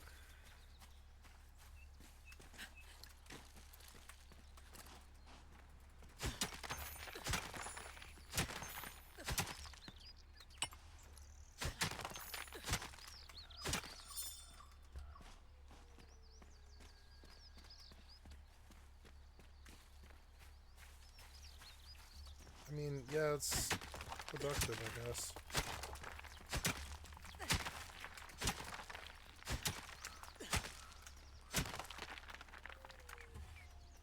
One is actually what we just showed you. The custom code expertise skill is a PI skill that saves you money when you extract your items from planet in the form of lessening the customs office charges. Now, my new corp that I'm joining literally this weekend, stay tuned for that. It'll be live on stream in our massive subathon this weekend. We'll see you there. I'm not going to be using high-sec customs office PI stuff, so I don't need the skills to be in this. So what I can do is rip them out of custom code expertise to put them into something else I'm trying to get into. This is really awesome because if you stop doing an activity, if you stop flying a type of ship, you can still use those skill points to actually help your character fly whatever it is you're trying to fly. So let me show you what that looks like here. You double click on this LSI. It's 150,000 skill points. Now remember, we extracted 500,000 skill points. Why I'm only getting 150,000 is due to this right here. Always the fine print, ladies and gentlemen. Characters with 5 million skill points or less will receive 500,000 unallocated skill points. You get a 1-to-1 extract versus inject if you have 5 million or less skill points. Characters between 5 million and 50 million So the will first only get 400. So the first, okay, so the first one it'll be reduced too. I'll have to but I'm gonna make a lot of money off that actually.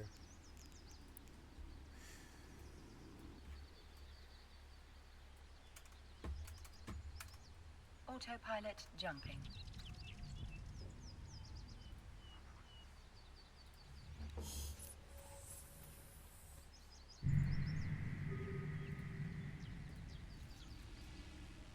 Warping to Stargate. Warp drive active.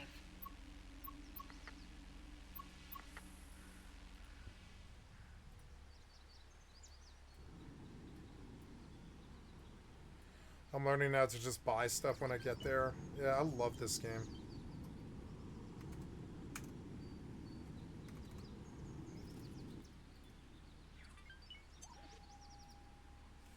Mako. Approaching Stargate. It's a shame the stations are so laggy.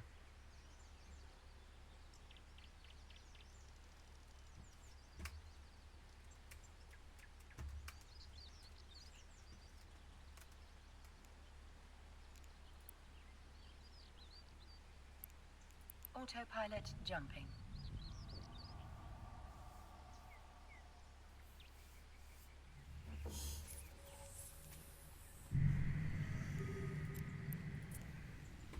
Warp drive active.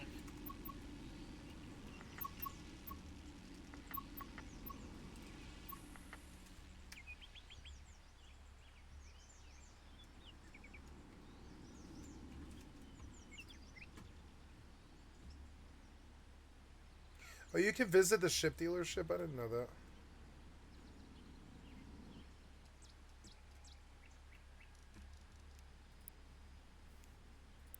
Autopilot jumping.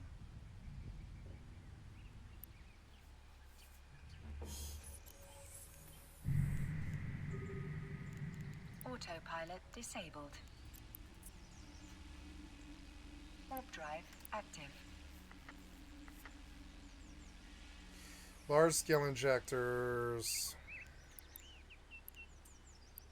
Oh, that's in my history. No, I'm looking in this for large scale injector. No hypernets for the large scale injector, huh? That's a shame.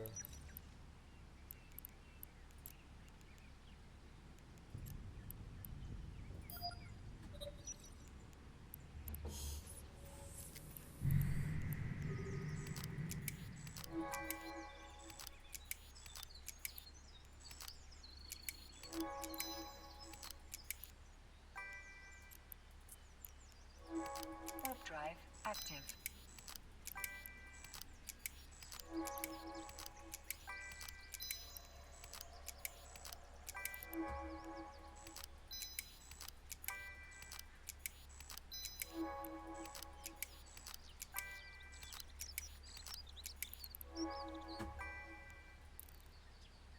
There's a breacher. That's not too good.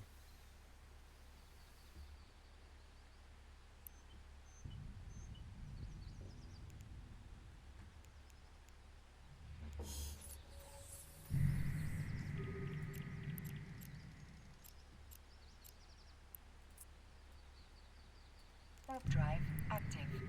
There is a Mollis. That's not too good.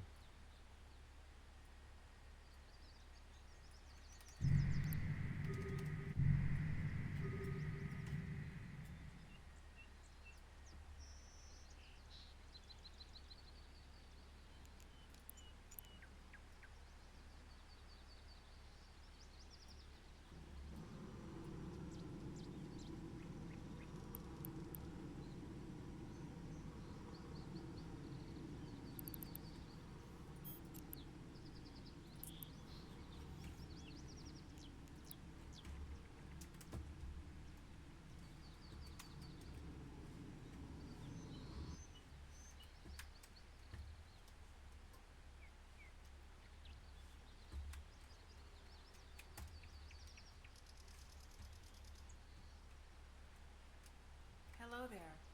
Can I help? Here you go.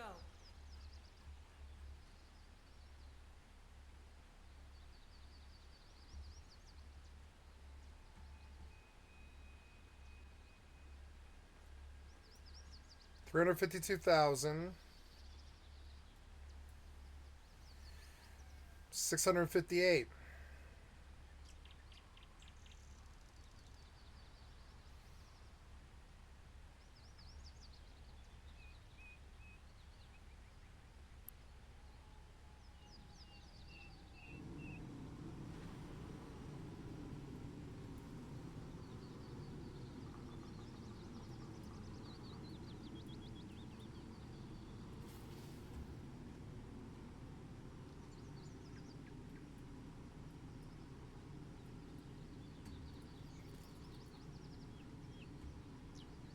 New balance is 154,559.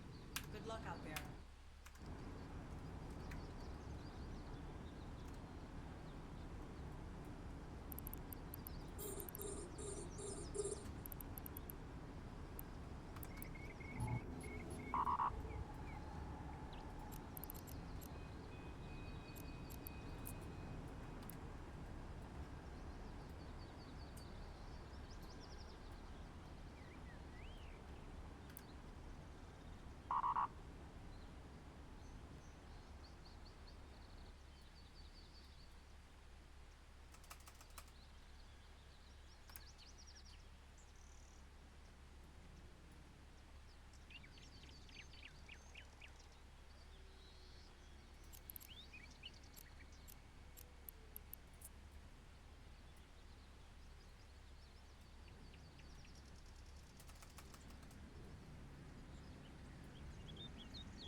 All right, let's pray for money.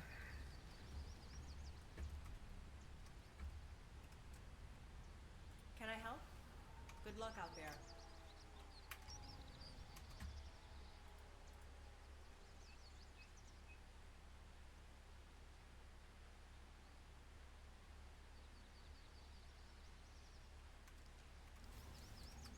Some of these mods didn't work. Maybe I should just self-download.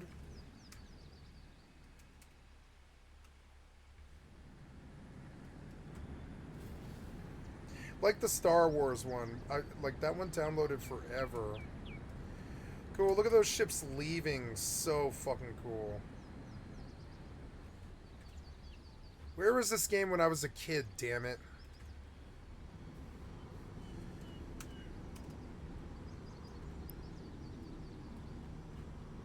So I guess I will send money to the alt and I will do a large skill injector when I get back to the station. And I will send it, I'll contract it to me in Jita. And I will extract several large skill injectors, as much as I can afford, and I'll just place them on the HyperNet. I bet I can get like an extra 200 million or something. See if I can begin like a HyperNet large skill injector career. I like how there's no music when you're in the station, but there is a speaker. Or no, did I turn the music off? I didn't turn it off, no.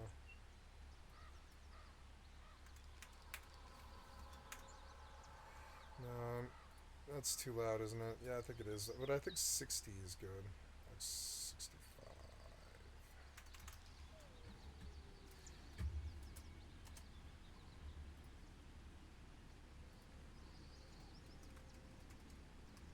Awesome.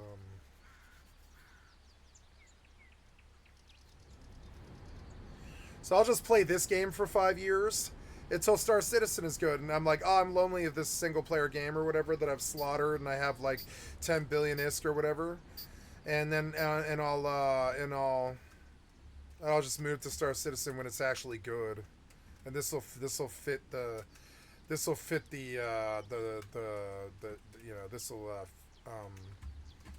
feed the itch.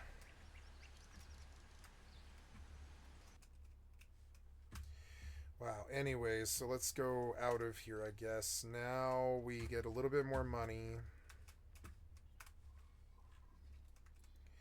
We're going back to Heretic's End.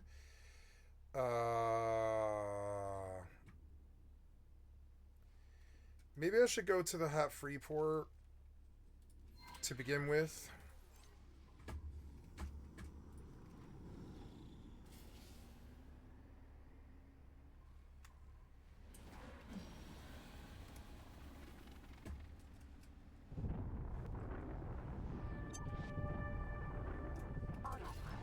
Engaged.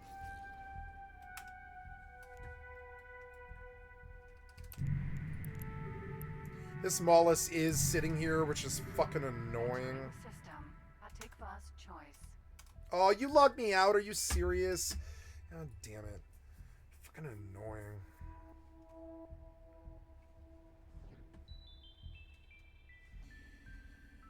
I kind of get sick of Nightingale logging me out. I begin to wonder if I should just start over on the torrented version and just play that forever. I don't know. This online version is the most patched version. It's always going to be the best version to play. System. Morning Star.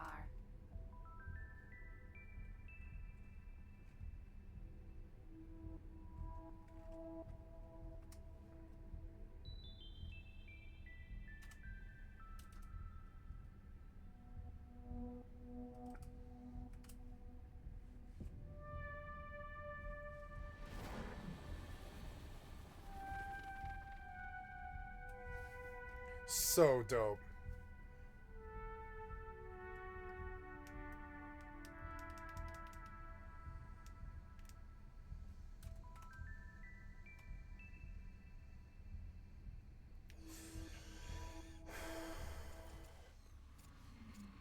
Entering system. Heretic's End.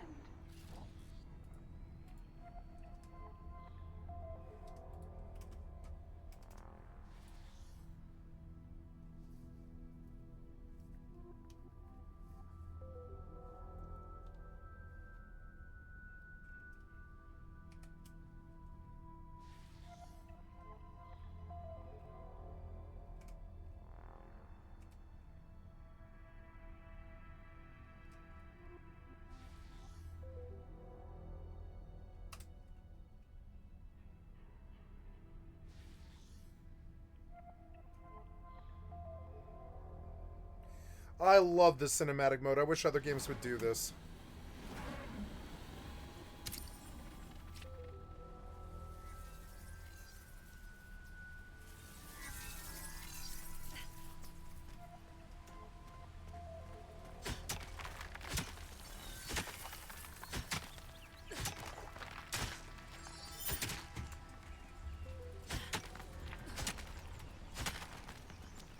Oh, is that the iron? Oh, it is. Tin.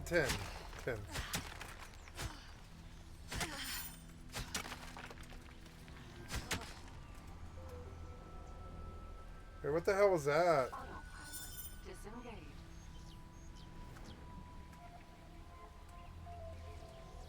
The hell was that?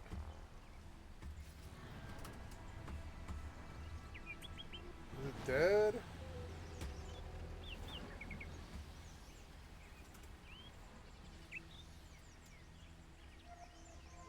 Yeah, whatever it was is dead now.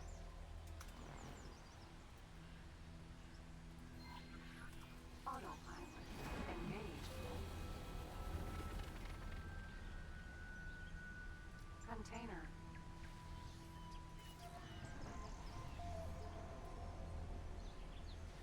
Autopilot. Disengage.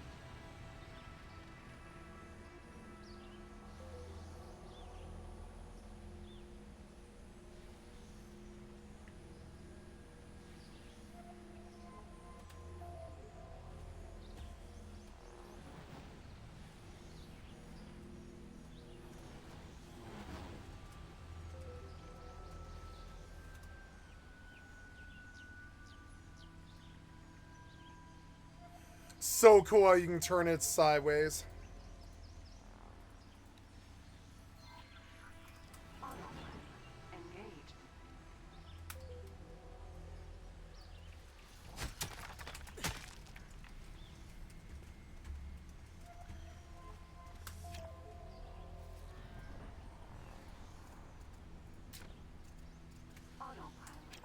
Disengage.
200,000. So still pretty good, but this is your medium tier character, still flying around, but you're gonna get 400 million. And then it goes down to 300 million if you have less. And me, I got more than 80 million skill points, so I only get 150,000 skill points. Ugh. But here's what I'm thinking. Even though I get way less than 500k, it's still going to be worth it for me because I'm just not gonna use that skill ever again. So I'm gonna double click this guy, press confirm, and this will then fill up the skill points in my training queue. You can see it right here. So let's apply this to the various things that I'm trying to go apply. Using this, we're gonna save a couple days. We're gonna precursor battleship, destroyer, and into advanced planetology. Instead, I'm gonna move Sino theory a little bit higher. We can get that sooner. We're gonna repress this plus button, and look, we save 17 hours in that. I'm less concerned with advanced planetology as I am with getting into Sinos on this character. So let's press confirm. You can see now I can fly Lashak's better and fly Kiki's better, and we're well on our way into Sino field theory. So What that's the the fuck first was use that? case, taking it out of your main and putting it from a skill you don't use into a skill you do use. The second use case you can do is take one of these extract skills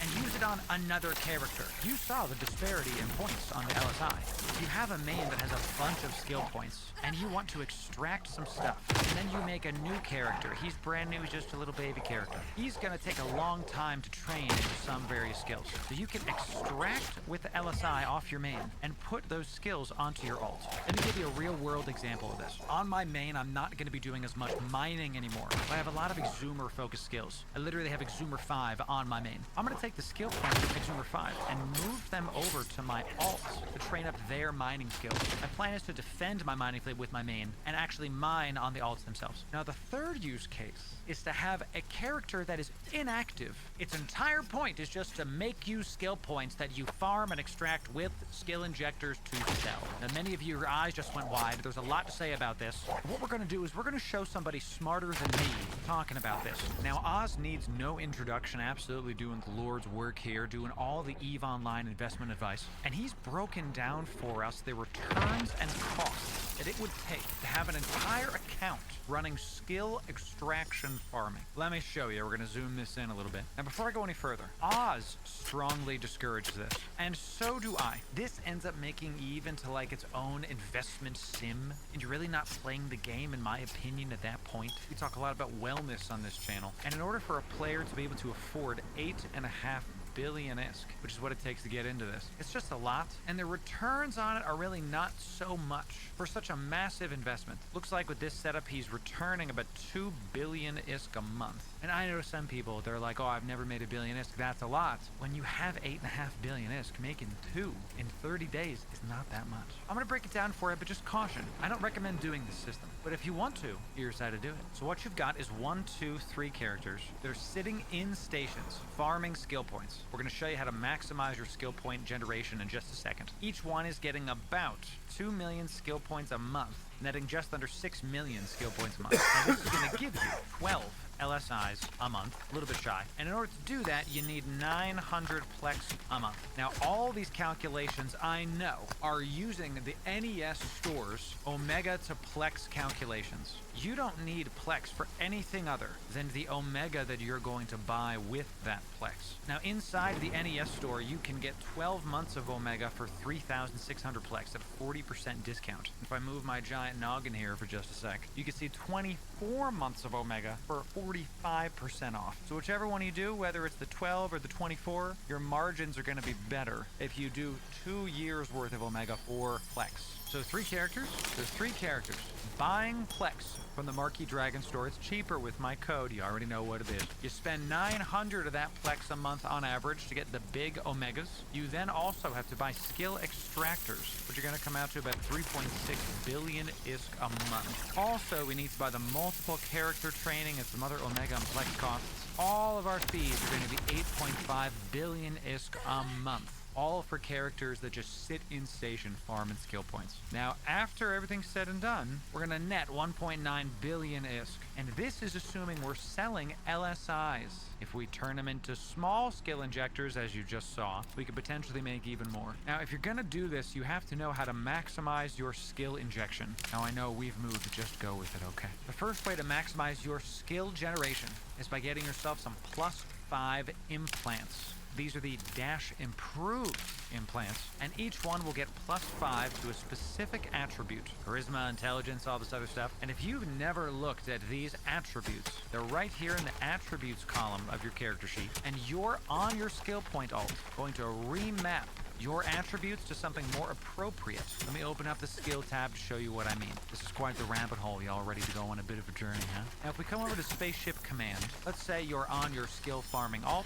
Come over to Spaceship Command. You come down to Amar Hauler, Show Info. You see Amar Hauler attributes, Perception and Willpower. We come down to Amar Strategic Cruiser, Perception and Willpower. Most of the ships, and indeed most of the Amar ships, are Perception and Willpower. So the more Perception and then Willpower you have right now, the faster you will train this skill. If I mouse over Amar Cruiser, you can see right here training rate is 49.5 skill points a minute. You typically want this to be above around 44 skill points a minute on a skill farming alt. Ours are higher. We're going to show you why in just a second. Now on your skill farming alt, you're going to queue up a bunch of Perception and Willpower skills. You're then going to remap your character's skills, taking all these out here, and we're going to pump up Perception all the way to the top, and then Willpower as high as we can go. Now you're going to see that's going to make Perception and Willpower way higher than the rest of these skills here. This means if I press remap save, it's going to train all of those Perception Willpower skills faster than Memory, Intelligence, and Charisma. So you want to get a full set of +5 implants, or at least the +5 implants that correspond to whatever you're trying to train up as fast as possible. In this case, you would get Perception and Willpower. I can literally hear the class saying it with me. Thank you. Now these remappings, I believe you only get one of these a year, so be careful with this. I think newer characters might get 2, but I only have the 1. Now the final way to make your skills train faster are these cerebral accelerators. There's a couple different types of these, but these are consumables that are going to last for 1 day at a base that give you 10 more points in every single one of these, making you train them way faster. That's how we've been able to achieve 33, 31, etc. Typically, they're going to be closer to 23, 22. Now, these consumables are affected by the biology skill. I told you it was a rabbit hole. Stay with me. The biology skill gives 20% more time to booster durations. So at rank 5, it's 100% more, so double. So the cerebral accelerators will last for not 1 day, but 2, if you have biology 5. For that reason, I recommend training biology 5 on your skill farming alt. And the final way to get more skill points on your skill farming alt is super easy. Yeah, it's the daily login bonuses. Remember that every couple days you're going to get a bunch of free skill points. So just log in, click a button, and keep on going. Now your skill farming alt can be improved even further. You're already logging in to get the daily bonuses. You might as well log in on that skill farming alt and have it do some PI. Now we got a full guide on all things PI that's right here. We take it from zero to hero and show you how to make billions of ISK inside of high sec, and we're about to venture into even more dangerous areas where the PI is way more plentiful. And we are going to have full guides on what I'm calling a passive Eve alt, something that's meant to just make you some money in the background. So sub for that, we're going to have that coming out pretty soon. And y'all make sure when you get those skill extractors, planetary industry is something I wish I had gotten into sooner inside of EVE Online. And by the end of this video, we're going to show you how to set up a system in HiSec that's approachable for new players and veterans alike that you can use to make an extra couple 100 million ISK this month. I know, I'm excited too. So if you want the best EVE Online guides, you came to the right place. Ladies and gentlemen, welcome in. Loru here, digital advertiser, content creator, and EVE enjoyer for the better part of 10 years now. And there's going to be a lot of information in this video, but stick with me. Bookmark the video, come back to it. We're going to have timestamps down in the description for you too, so you can snap to whatever it is you need. So let's not waste any more time, shall we? As with everything in EVE, PI starts with what skills you have. Now there's 2 skills that stand above the rest: Command Center Upgrades and Interplanetary Consolidation. Now you don't want to start any kind of PI until you have at least Command Center Upgrades to 5. We're going to explain why in just a sec. You also want to get Interplanetary Consolidation to at least 4. And let's just give a simple summation of these. Command Center Upgrades let you put more stuff on planet, letting you get more out of the limited planetary resources you have. Interplanetary Consolidation lets you have more planets. You start with 2, and then each one of these gives you another one. Planetology and then Advanced Planetology are going to let you scan those planets and see what kind of resources are on planet and where they are. And Remote Sensing is going going to let you scan planets from a distance. The higher the rank of remote sensing, the further away you can scan stuff down. So once you get command center upgrades to 5, interplanetary consolidation to 4, and remote sensing, planetology, and advanced planetology to at least 3 and 4. Now you can get these skill books from any market hub like JITA. What you want to look for is the expiry date right here. Anything that is above 90 days or anything that looks like it's around a year, these are NPC sellers. These are not players that is part of the game that seeds the market with these. So if you're in JITA, you might be able to buy these books, but for a little bit more than 500k a piece. Make sure you're checking to see where the NPC sellers are, and if they're close enough to you, just go buy them from the NPC sellers to save you some cost. So once you get your skill books training, how the heck do you start PI? Well, like everything inside of EVE, you're going to come over to the activities and go to the agency tab. Come on down to resource harvesting, and then from there, press planetary industry. Press planetary industry. Say that 5 times fast. From there, you're going to be able to scan down certain systems around you. With higher ranks of remote sensing, you can scan further out. You can filter by distance, filter by security, and by planet type. This is going to come in handy later. But for now, let's focus on this system I got here. Now, none of my PI is actually inside of this area. We're just using this as like a test for you to show you off how high sec is. There's a couple different ways you can set this up, but follow me. When you're brand new to PI, we're going to focus on what's available versus what's efficient. There's a billion setups about how to make 0 to P3s in one system, all this other stuff. We're going to focus on advanced factories in future videos. For this first video, let's just get your feet wet and have you go practice. And yes, we're going to be making T1s. T1s, T2, P0, what the heck does it mean? Enter in our first third-party tool that we're going to be checking out, ladies and gentlemen. Now, the link will be in the description, but this is simply a PI EVE helper that helps to visualize all the various things that you can make with PI. Now, each one of these columns represents a tier, with this being 0, this being 1, this being 2, 3, and then 4.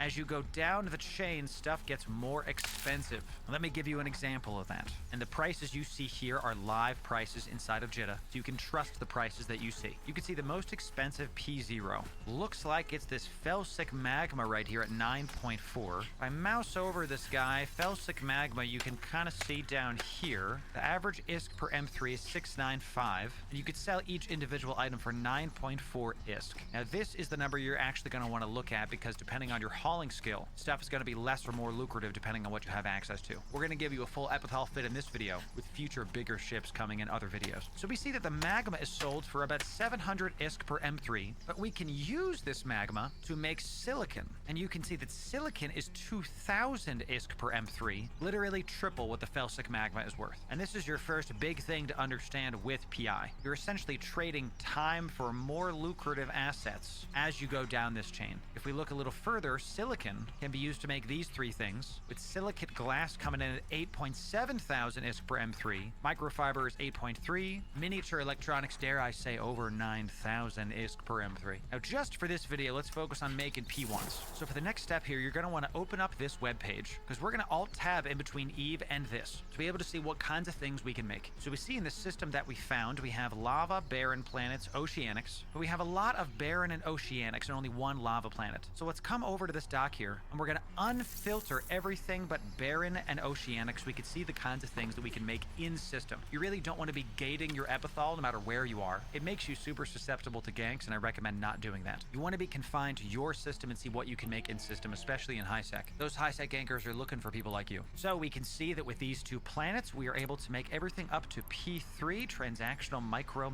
these transcranial things that I can't pronounce, and vaccines. Now, as you follow this guide, in order to future-proof yourself for the guides that I've got coming out, you want to pick items that are plentiful first, not just follow the stuff that I make exactly. In the system near you, you might see there's a bunch of barren and storm planets, or barren and gas planets. Choose whatever is plentiful near you, and don't just copy whatever the heck I'm doing. Once you pick a system and see what's plentiful in terms of planet types, you can't just say, oh, I'm gonna go make some test cultures. I have a barren and an ocean planet, I can make test cultures. Just because these planets have the option of making these resources doesn't mean that planet has enough of those resources. I know this gets complex fast. Here's all you're gonna do. Open up your agency tab, find a system, filter to the planets that you can make stuff on, come back to EVE Online, and we're going to right-click this planet and press View Planetary Industry. And once you press View Planetary Industry, you should see an empty planet like this.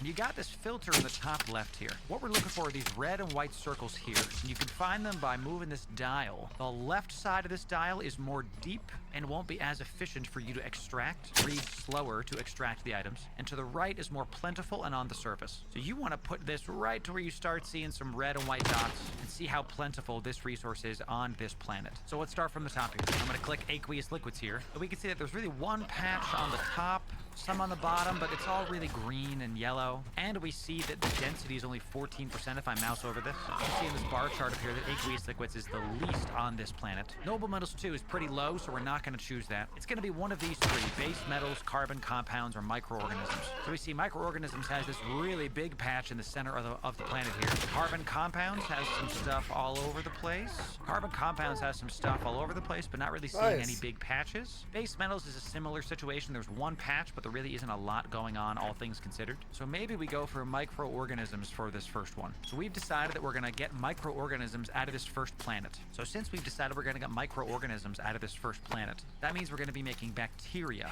on this first planet. Now what you can do with this tool is if you click an item, it's going to show what the output goes to. If you actually click the picture, it's going to open up the Fuzzworks market chart for you. This is going to show you how expensive or cheap stuff is. But here's an advanced tip for you. If you mouse over something and press I, it's going to snap the inputs of those materials. If you mouse over something and press O, it's going to show the outputs of that material. You can mouse over them again and keep clicking them just to be able to test and filter. If you're pressing I and O and it's not going away, you can just refresh the page and it goes back to normal. So since we see we're going to be making bacteria on this first planet, we see we can make these 4 things from this one planet. We'll go more into these in a future video. For now, let's just be happy with the bacteria. All right, so we got our first planet is going to be the number 3 planet here. Just because I want to show you a little bit of different stuff, let's check this 8th planet here, this oceanic planet. You can see there's a crap ton of aqueous liquids all over the planet. The density is 46. And we see a lot of these little patches on the south side of the planet. Maybe we're going to set up right here.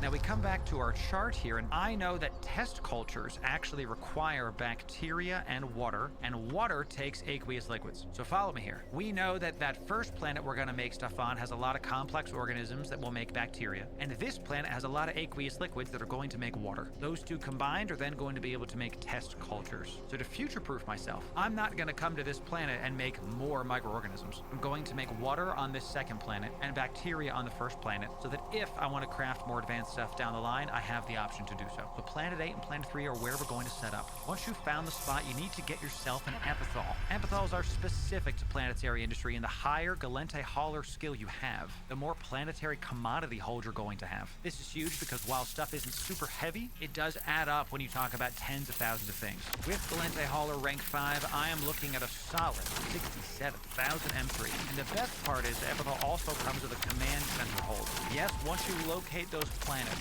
you have to buy a corresponding command center for that planet. So we found one oceanic and one barren planet, so that's why we bought one of each. Now where to get these is very similar to the skill book, in that you want to look for NPC sellers on the expiry section right here. Now each one of these God, is I going love to the weigh damage 1,000 numbers. M3. They're you so can't just take addictive. any old hauler to get it. I recommend getting the epithal first and then getting your command Where centers. are you, We're not going to be Kate? going super into the fit. You just need to know a couple key points. First, with your multi-spectrum shield hardener, you're going to get a solid 17k EHP, but you're not going to be fighting mobs with this. The only way you're going to get killed in high sec is if there's a ganker coming to get you. That's why we've got the warp core equalizer here. This is going to make it so if somebody locks down, you can warp off. And we've got 3 inertia stabilizer 2s. This is going to put your align time to sub 6 seconds just barely, coupled with the low friction nozzle joints in the rigs. This gives you a solid 3 server ticks. And honestly, this is as fast as I could get the align time to be, but the skills are pretty tight. So if y'all's aren't there, that's okay, just fit some more tank in the lows instead. The final thing we got for y'all is a nice cloak in the highs.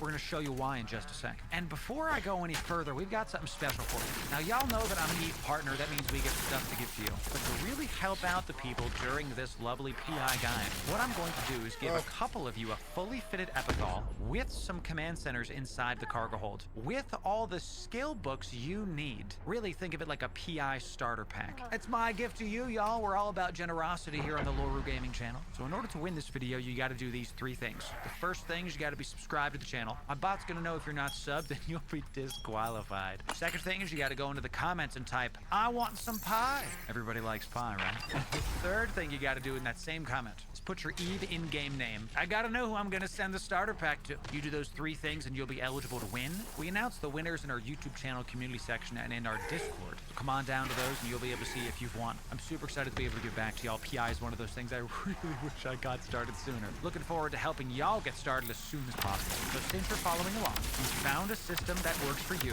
You've looked at the planets. You've seen what those planets can make you. You've fit your epithal. You've got in your epithal command center hold some command centers you need, and you're ready to start PIing. Now you can do most of your PI actually from in station. There's 2 things you have to do out of station, and that's place your command center and actually access the customs office to get your items out of the planet. Now in order to get to this screen here, you're going to open up your Neocom, come down to industry, press planetary industry. You can right click this guy and add shortcut to add it to your left hand bar. You're going to be using this screen more than you're going to be using the actual agency. They close that out and keep us going. Now we've got some test planets here ready to use for future videos. Let's go make 2 new colonies to show you from start to finish how this goes. Oh, I fucked him up. Undock, and we're going to head to those planets. All right, so once you're in the area that you want to establish your PI bases in, you're going to want to warp to a safe spot. Now we talk about how to make these in other videos, but suffice it to say, while you're mid-warp like this, you're going to press Control B, and then press Enter when you see your cursor in between point A and point B. This is going to make a point in space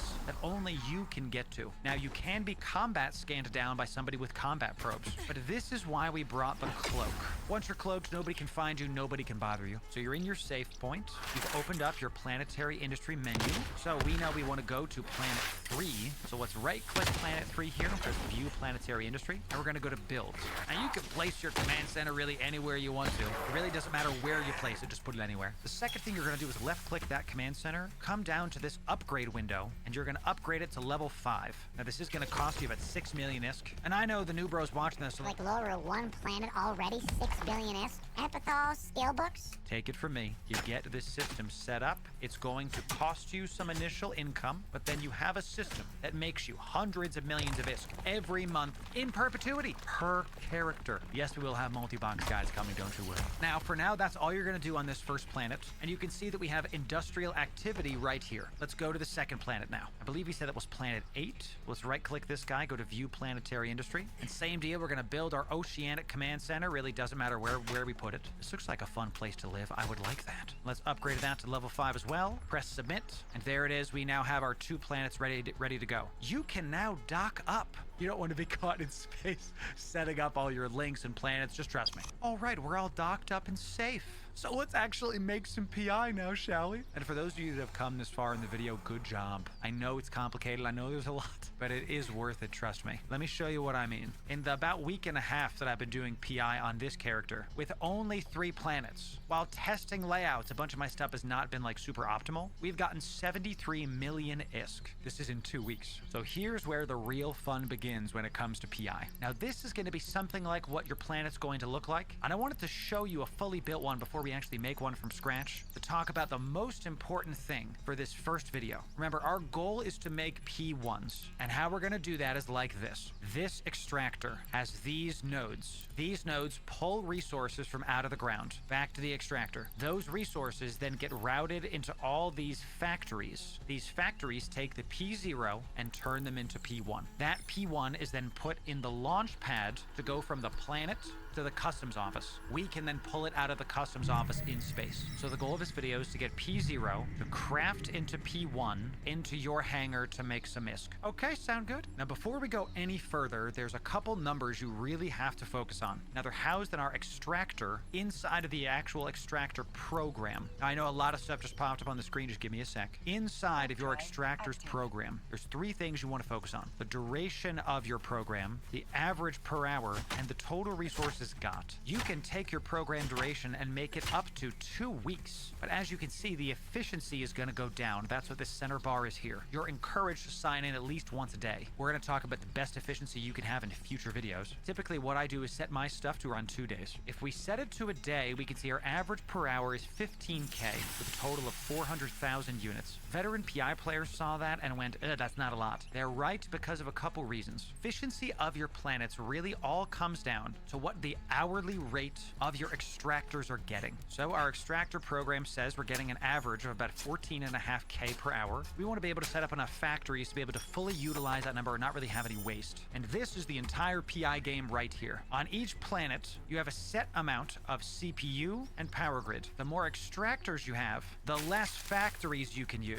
The more factories you have, the less extractors you can use. So you want to find that balance between how much can you get off planet versus how much can you craft from those materials. So here's how to do it. We're on our new planet with nothing here. I think we said we were going to go get some microorganisms. We have a big spot here. So let's build our Baron extractor control unit right on this. Now you want to kind of notice where the materials are right now. I'm not going to build our Baron extractor down here because there's really not a lot of stuff in this like center yellow band. It's all kind of up here towards the north of the planet, right? That means that the bulk of the materials are going to be in this band typically, and in this band typically as well. We're going to put our extractor right about here to be sure that we can get at future resources. These hotspots move. You want to future-proof what's going. Now we have to press submit to build the extractor. We click on this extractor, and now what I want you to do is follow me step by step what we're going to do. We're going to make it easy for you. Left click on the extractor, and then left click install extraction program, and everything just went away. It's fine. We're going to click on microorganisms and set this to whatever you want to set it to. I tend to set my stuff to 2 days. We're going to left click these to install all of these extractors themselves. You're going to see that each one of these takes power and CPU. Now they appear in this radial pattern, but you can mouse over this and drag. I'm going to move this right here so y'all can see it. You can see how this number right here is going to go up and down depending on where I drag this to, eh? The higher the number, the better. So where do you put all these then?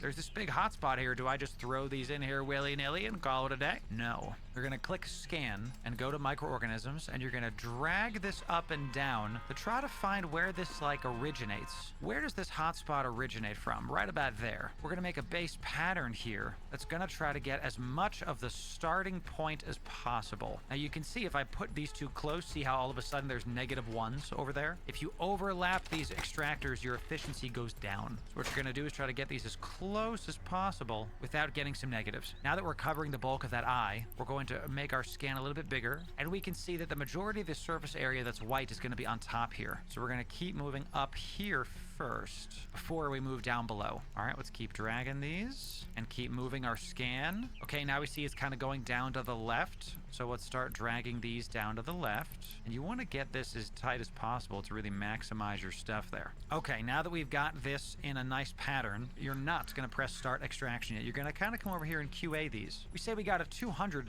smack dab in the center of this eye, but here's a 173. So why leave that one there when we can see if we get more up here? We're up to 174, 168, not over there. Here we go. It's down to 180. Excellent. So just by being able to move that around, you optimize your stuff just a little bit. The nice looking pattern. We can see our average per hour is 41. Very excellent. We're going to press start extraction. Now, once you press start, it's not actually running. Any changes you make in PI, you've seen me press the submit button. All of your changes are not live until you press submit. That submit functionality is really useful. It's going to let you play with PI without actually interrupting your live extractor, live factories. So make sure if you want to test stuff, you don't submit it. You can play around with it and then press cancel, and all of your stuff is not published to production. Where are my programmers at, huh? Now you're going to see that there's a red circle around this. If we back out to our main screen here, it's extracting microorganisms, but there's a problem. One or more facilities requires attention. If you see this red, that means you got to go in there and see what the heck's the problem. We can see it says not routed. Now we have to actually get a couple base things going here. And shout out to Jake Lead, an absolute titan of even Steve online for showing me how to make this setup. Definitely go follow his guides. Thanks very much, Jake. What we're gonna do right next to this sucker is you're gonna place a storage facility, that's from the build menu, and a launch pad. You're gonna get these as close as possible to each other because the further stuff is away in relation to other stuff on your PI planet, it's gonna cost more CPU and power grid. And we're really gonna min-max this, so you don't wanna have stuff all kind of spread out. Once you place these down, you're gonna create a link. By left-clicking this, you can see this is now highlighted. Left-click your extractor. You can see now we have this like link that's right here. And check out the CPU increase and the distance as you keep going down. That's what I was just talking about. Now we're gonna left-click the storage bin. You can see there's like a yellow dotted line that's in between there. We're gonna left-click the storage bin again and come to the launch pad. Now we see we have these links created. You're gonna press submit. Cost me a little bit over $1 million ISK. Now those links are created, but the extractor still needs to be told where you're gonna put those materials. Nothing automatically knows where to put stuff. You're gonna click on products. You're gonna double-click microorganisms, and you're gonna click on the storage bay. Create route. You see it had a nice little animation there, and then press submit. Now, this planet is green. We are now extracting out microorganisms. They're going into a storage bin. The storage bin is 12K M3. That'll take many days to fill up. We're not going to stop at P0. That's the microorganisms. We're going to get P1. This is where the factories come in. You're going to take these basic factories, and you're going to place these in such a pattern like so, getting sure these are nice and close. Now, how you organize these really doesn't matter as long as everything's super close and you've minimized your CPU from your links. We got this nice looking pattern here. Once you place these, press submit. That's going to commit the factories to getting put down. A little bit of a fee there whenever you place the factories. Now you're going to make your links. Same deal, you're just going to kind of make these links as close as possible. All right, everything's got a link we can see, and press submit. Now, just like the extractor has to be told where to extract and where to send those products, the factories need to be told what they're making, where the input is coming from, and where they're going to send the output to. So, we know we're extracting microorganisms to make bacteria. You can always refer to this third-party tool and mouse over stuff and go, which one does this make again? I'm not really sure. Microorganisms make bacteria. So with this factory selected, we're going to go to the schematics tab, click bacteria, click install, and then you're going to click the launch pad because it wants to know where to send, where to route the bacteria to. Press create route. Now, if I X out of this, you can see the factory has both an orange and a red circle. The output is set up, but the input is not set up.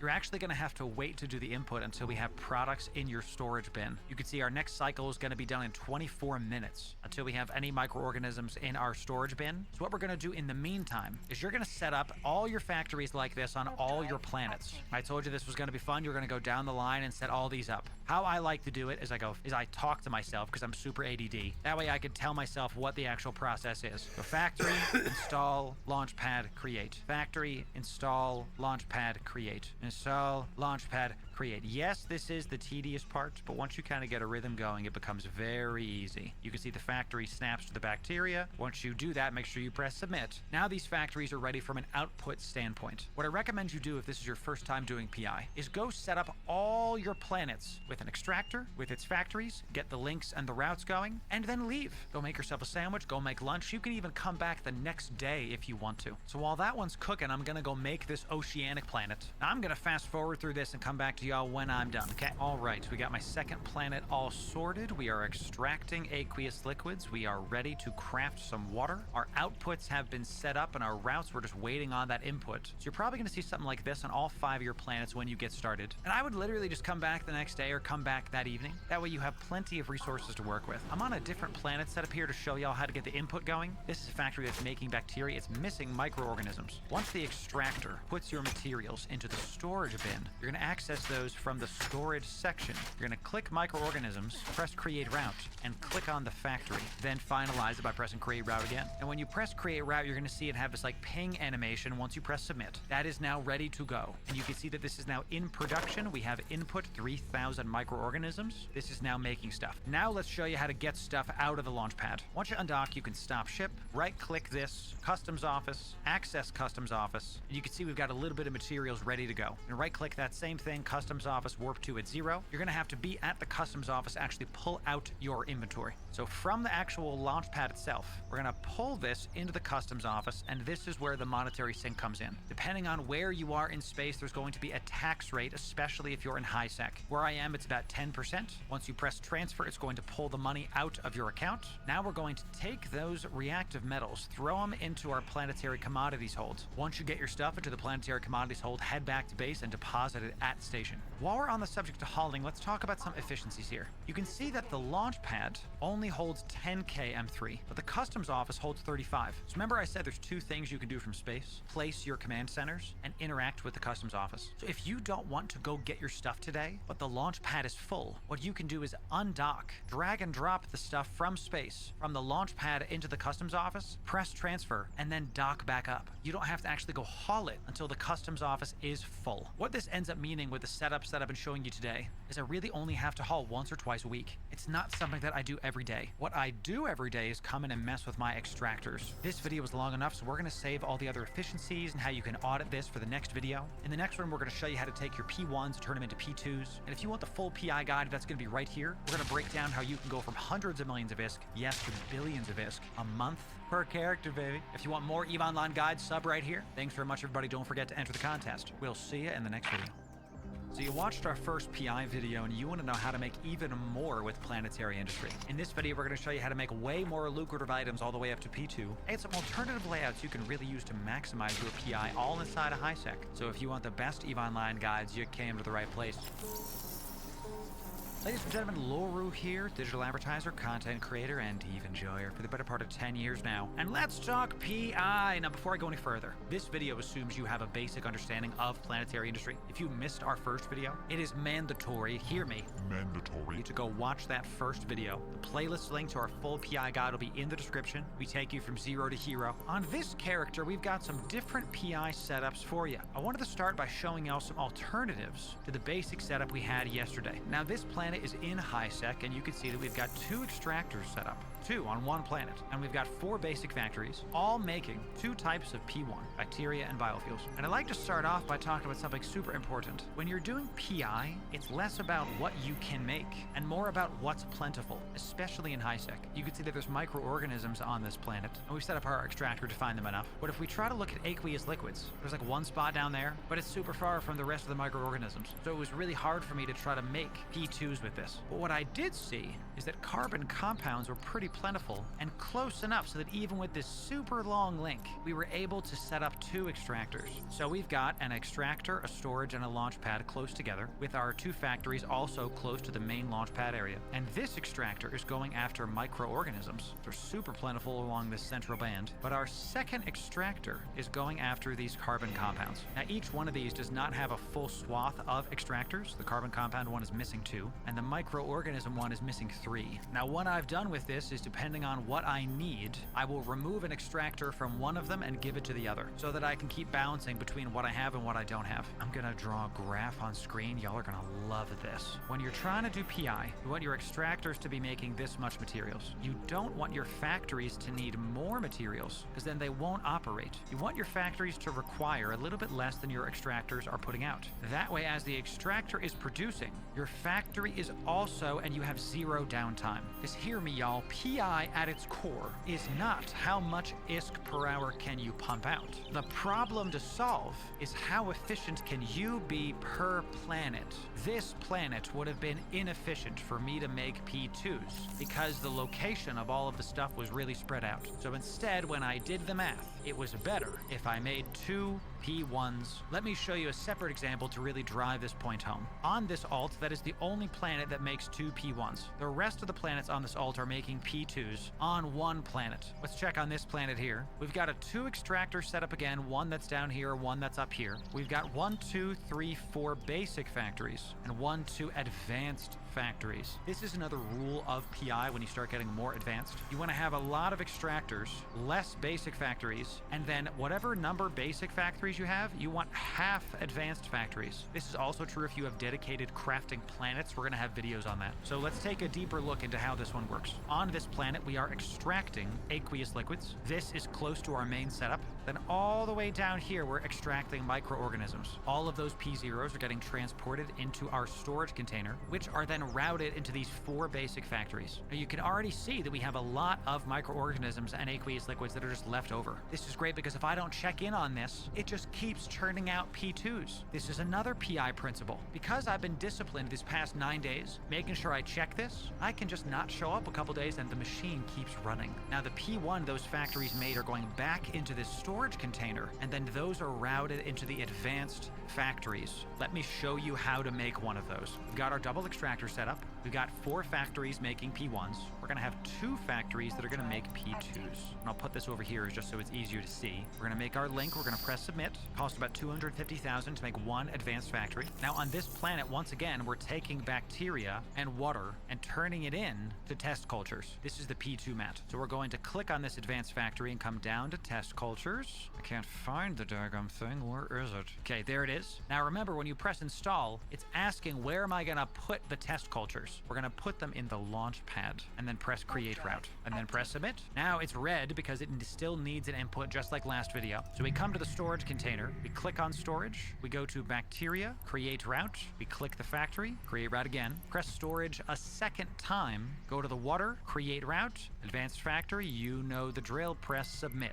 This is now crafting in production test cultures. And before we go any further, we got some special goodies for you. Now y'all know that I'm an Eve partner. That means the devs give me skins to give to you. And just like in our last video where we gave away a bunch of fully fit epithals so you can start your PI journey, complete with all the skill books you need to start your PI stuff and get it going. We're gonna do the same thing this time. So 3 of you are gonna get fully fit epithals with the skill books you need, and there's going to be scope syndication skins and all those cargo holds as well. I know, I'm excited too. Now in order to win this giveaway, you have to do these 3 things. First thing you gotta do is be subscribed. My bot's gonna know if you're not subbed, and you're gonna miss out on literally hundreds of millions of ISK right now today. The second thing you gotta do is go in the comments and put I want pie. Who doesn't like pie? The third thing you're gonna do is tell me in that same comment your in-game name. I gotta know who the heck to send the contract to. Don't miss out on this, y'all. We're trying to make sure as many of you get as much PI as possible. I want to make many of y'all space rich, and by the end of this series, you definitely will be. Enjoy that, y'all. Let's get back to the video. Let me do some math to prove all this stuff that I've been telling y'all. I know. It wouldn't be an EVE Online guide without some Excel. So follow me here. Every single basic factory is gonna need 6,000 P0 an hour input, but they're gonna output 40 P1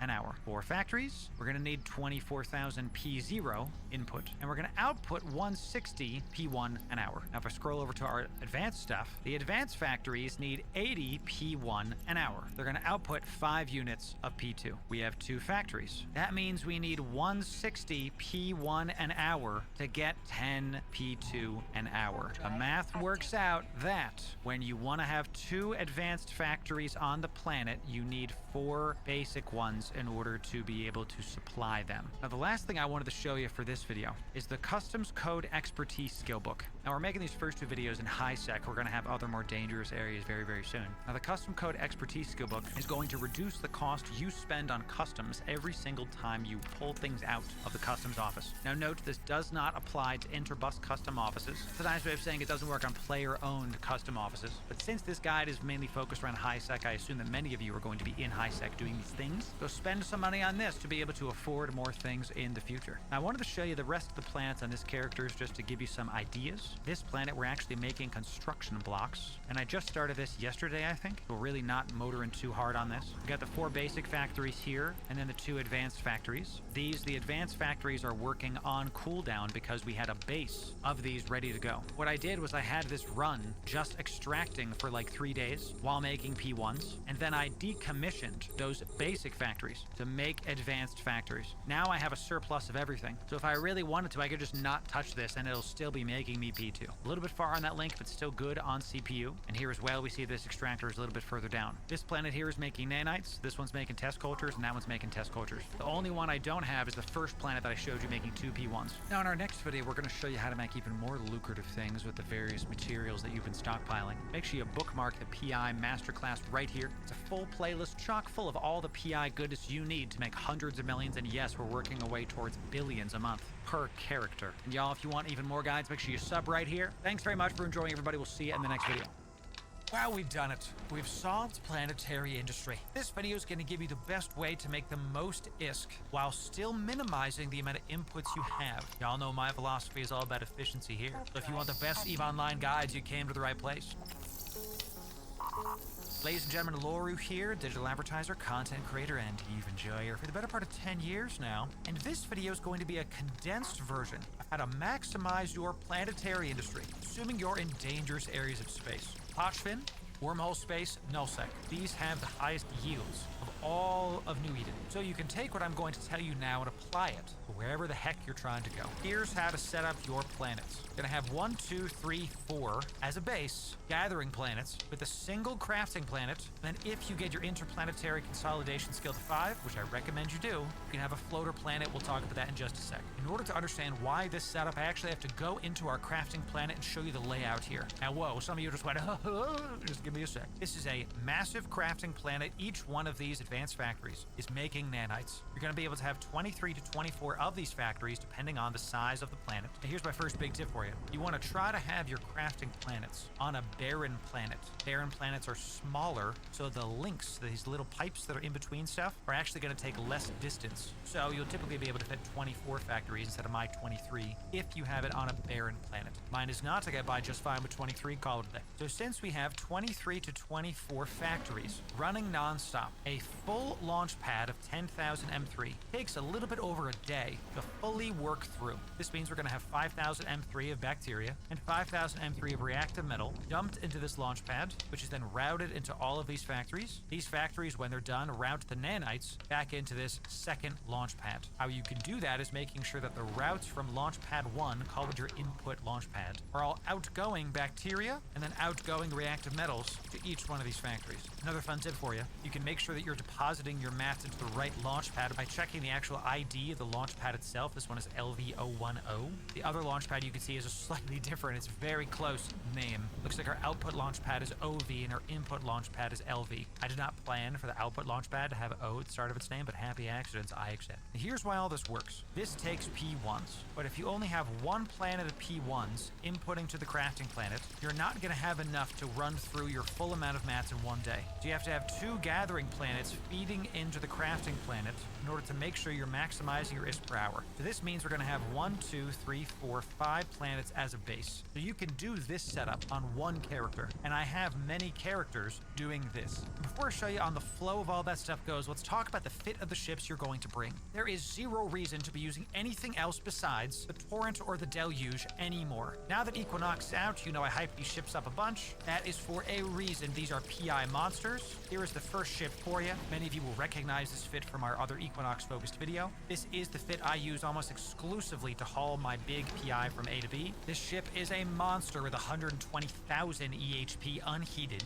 Since we're going into dangerous areas, we are going to be rocking the Interdiction Nullifier and the Warp Core Stab. You want to make sure you can get the hell out no matter what hits you. The Afterburner is not for speed. The Afterburner, we've talked about this in other videos. If you one pulse the Afterburner, turn it on, turn it off, your align time will not be 23 seconds. It'll be whatever your Afterburner skill is. So for me, if I come over to the Afterburner and I check it out, let me get the stuff off the screen, thank you very much. We can see that the activation time is 7.5 seconds. So if I one pulse the Afterburner, my align time is not going to be 23 seconds. It's going to be 8 seconds. This is huge. On a hauler like this, you don't have to fit any align time whatsoever. You can just focus on tank. And tank we shall. Almost every single other mod is going to be focused on improving your effective HP. Because you're a shield tank ship, we are going to be running a power diagnostic system in the low. This increases your overall shield HP. You add up the bonuses from everything else, it really helps to push this forward. Some of you might not like the single damage control. That's really like a safety net thing. If someone happens to get through all of our shields, we still then have some tank in the armor and the hull slots. I fit my ships with the methodology that I'm going to get caught at some point, and I try to have contingencies for that. And speaking of contingencies, ladies and gentlemen, the Media Micro Jump Drive. This module is fantastic, many of you know it. It's going to blip your ship 100 kilometers forward in a straight line, and will maintain maintain your momentum. Here's what to do if you get caught inside of a bubble. You're going to align to your destination first and activate your afterburner. That's step 1. You're going to pulse this. You're not going to leave it on. You're going to activate your warp core stab and then your micro jump drive. This is one of the reasons we use a Tech 2 warp core stab to elongate the effect that the warp core stab has. You are then going to blip just outside of the bubble once the medium micro jump drive is finished. Because you maintain your momentum and the timings of this stuff all kind of match up, you're going to blip and then spam warp 2 and your ship will be off to the races. But Loru, you run an interdiction nullifier. I know, that's the trap card, y'all. Let's say they're super fast, they get on top of you, and then they still lock you down with another bubble. You can always use your interdiction nullifier. The combination of the fast align time, the warp core stab, the interdiction nullifier, and the medium micro jump drive, you have plenty of options depending on what the strategy your opponents are using. With that said, y'all, as always, you are never safe in Eve. Understand that no matter what you take, at some point you're going to get ganked, you're going to get got. Unless you're running something super slippery. Ladies and gentlemen, the Torrent has a much bigger inventory space than the Deluge. Torrent's rocking 36k in the fleet hangar and an infrastructure hold at 90k. Whenever I'm hauling the bulk of my PI, I will take it into the Torrent. But I'm not going to take the Torrent out when I do my day-to-day PI activities. No, that's where the Deluge comes in, ladies and gentlemen. Much less tank than the Torrent, sitting at 46k unheated. Now we're looking at much less effective HP than the Torrent here, 47k. What we lose in effective HP, we make up for in slipperiness, actual ease of use. We have a sub 4-second align time here. That's thanks to our low slots and our 2 rigs combined. Why the one Tech 1 and the other Tech 2?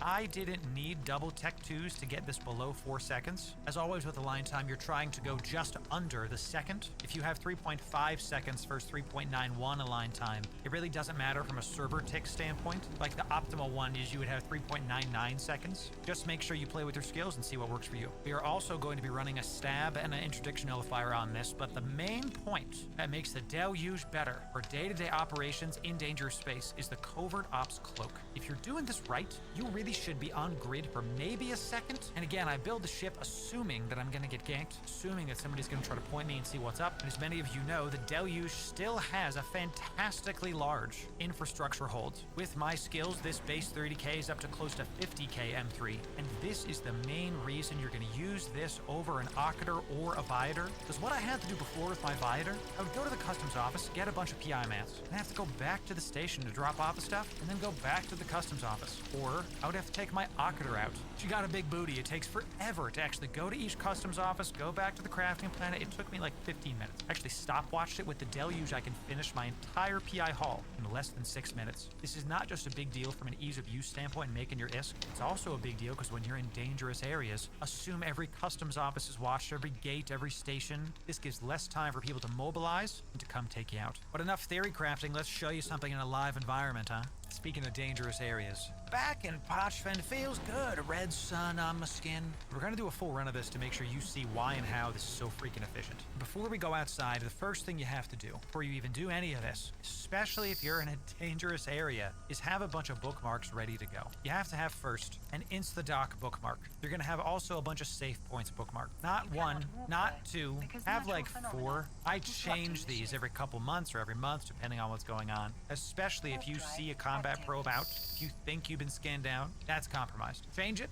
keep it going. The second thing you're gonna go get is get a bunch of PI save points that are not directly on top of the actual customs office itself. This will become very apparent why in just a moment. So what's on dock, and we can show y'all what the heck is going on here. Let's get her done. If you want to know how to make an Instadoc point, simply undock, press Control B, that's it, press submit, and call it a day. Ah, yes. Cloaked up, nobody can find us. Beautiful. Fantastic. Once you leave station, people know. You are never safe in Eve. Ladies and gentlemen, you have to make sure you do this fast. I'm going to narrate this and go as quick as I can, so here we go. You, of course, have your save spots going. Some checklists. You got to have your D-scan ready to go. Get set up. Get it nice and filtered. If you want a full guide on this, we have a guide on how to do your D-scan properly. Okay, we're going to right-click this, go to Customs Office, Access Customs Office. We're going to move this stuff over, transfer it over. We're going to make this window as tiny as possible. I hate these stupid things. We're also going to open up our inventory, press and hold Shift and left-click on the infrastructure holds. This is going to let the infrastructure hold pop out in its own window. I'm going to put this guy right here, just so we can kind of move it off to the side and see what's up. So the next thing we do is we right-click this, go to Customs Office, and warp to 0, right? Don't do that. The Triglavian area is very scary. We're going to go make a save point in another ship that is well away from the customs office. You're gonna do this, bookmark that, and then warp to that in your deluge later. You don't want to just warp to something at 0, not just because of the players. The mobs are here to kill you. There are a ton of really bad things inside a Pochven, and you do not want to aggro them if you don't have to. Even when you get your Pochven standings ready to go, there's still the fear. Speaking to various mobs in the system, always be descanning, y'all. So that's it. We put the stuff in, we activate our shields, we start warping to the next save point, and that's it. The moment our warp drive is off, we are going to activate our cloak, and you saw we were on grid for maybe 3, 4, at maximum 5 server ticks. So we have a lovely Ishtar fleet showing up. Looks like we got some fights happening in my lovely area. The OBS, we'll have a guide on that at some point, don't you worry. You can see we're well above this. We're going to right click this, nobody's there. We're going to warp to it at 0. We're going to open up the customs office while this is happening, access customs office, move it over, get that transfer ready to go. The moment your ship is within range, we're going to move the stuff over, activate our shields, and immediately warp out to the next safe point. Be fast. Y'all, this is how you stay alive with this ship. Be fast. Make sure you activate your shields in between sessions. The moment your warp is off, activate the Covert Ops Cloak. I'm going to get all of our gathering mats here, and then fast forward to when we're actually going to throw stuff onto our crafting planet. I'll see y'all in just a sec. Alright, so we got all of our mats out of our gathering planets. Baron Launchpad has 10k M3, and the customs office has 35. More than 3 times the amount. So if you don't want to do all the stuff I'm showing you every other day, you can do this instead. Simply undock, activate your shield modules. I normally do this in a torrent, just to be sure. Don't warp anywhere, just sit right next to the station and take all the little goodies that are in the Baron Launchpad on the right and move them to the customs office here. You can do this every couple days so that you only have to haul once a week. When I do my hauling once a week, I come down to my crafting planet and I absolutely load up the customs office with as many materials as possible. First thing you're going to do when you do your hauling on your crafting planet is you're going to go to your output launchpad. You can see the nanites here. Drag them over, transfer it. Now we're going to go back to our input planet and we're going to drag over as many bacteria as we can. Now you see that almost fills it up. We don't want this to all be filled up with barely enough reactive metals. I'll just give you the cheat code here. You're gonna drag it over, you're gonna go to 22,000. You're gonna copy that, reactive metals, 22,000. Press transfer. Why did those go down? Because my factories were empty and we're now sucking up some materials and have started immediately. You're now gonna come back in here, drag. You see it's 12,240. Let's do some quick maths, y'all. That's 6,120. Copy it, move it over. Another 6,120. Looks like I did it right. Press transfer. This is now full and will last for about a day. You want to be able to undock tomorrow and just do the same thing. It takes you maybe 30 seconds to maximize your ISK generation. In order to do that, you got to fill up this customs office. So I see that we got 57,300. So let's just pull 57,300 out right here. What we're going to do is let's warp on down. Well, hello, Edencom. It's good to see you. Thank God I got those standings ready to go. I know you want that guide, y'all. Check back. We'll definitely give it to you. We're going to activate all of our shield modules fast, drag the nanites in, drag the bacteria in, drag the reactive metals in, get the right amount in, and immediately warp off to a safe. Get me the heck out of here. Now, a solid 34 million ISK in nanites. This is about a day and a half's work, so you do the math there. Typically, I'm clearing between 1 and 2 billion ISK in just P2s a month throughout my characters, and that's if I want to really hit it every single day. We've missed a couple days here and there because I've been in high sec and null sec, doing some fun things, you'll see. This is the system I use in whatever dangerous area of space I may or may not be in to make literally billions of ISK for minutes of work a day. I typically like to treat my PI as something like an extra, but it's not the focus of my playtime. If you want to see even more PI focused guides, we got more coming. That's this playlist right here. Bookmark it, check it out, enjoy it. If you want to get space rich and enjoy all the things that EVE Online and indeed EVE Vanguard has to offer, make sure you sub for more. Thanks very much for the... So you want... Right here, it's a full playlist chock full of all the PI goodness you need to make hundreds of millions, and yes, we're working our way towards billions a month per character. And y'all, if you want even more guides, make sure you sub right here. Thanks very much for enjoying, everybody. We'll see you in the next video. Wow, we've done it. We've solved planetary industry. This video's...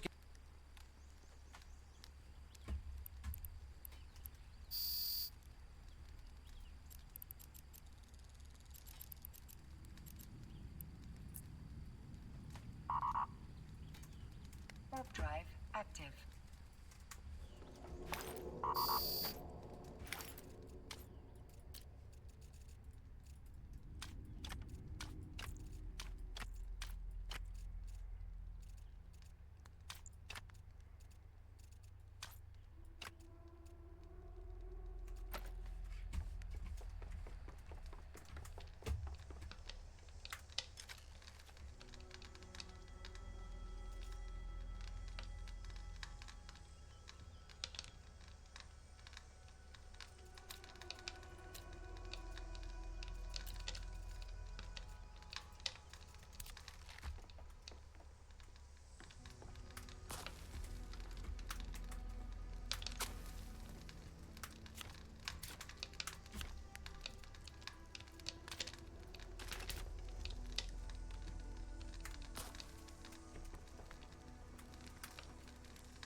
Warp drive active.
You cannot walk there because natural phenomena are disrupting the ship.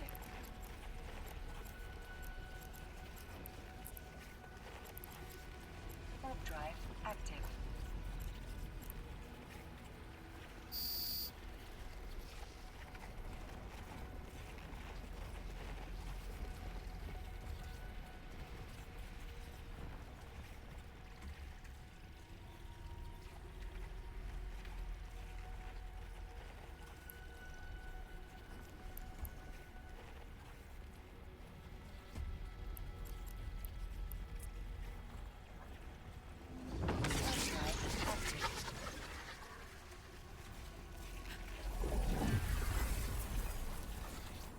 It's like a 60-second process.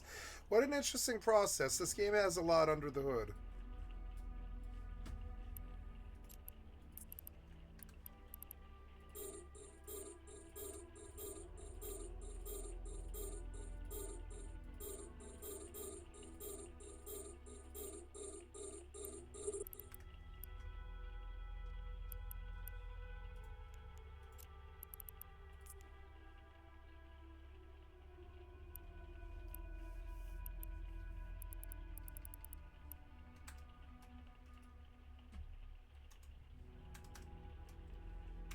I'm paused for some reason.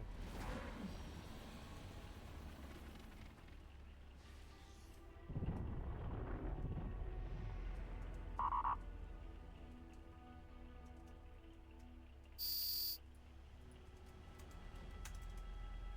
damn it.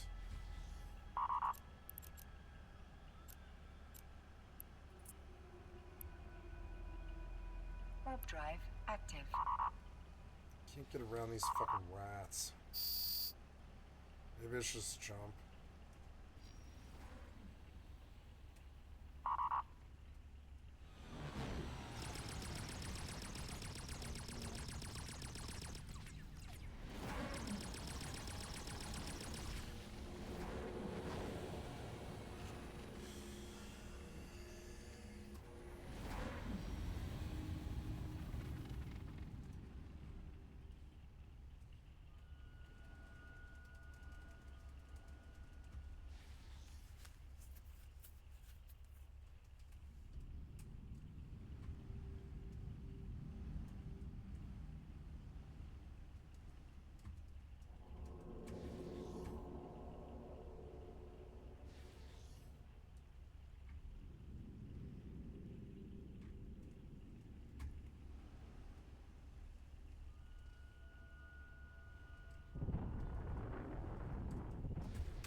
Warp drive active.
Autopilot disengaged.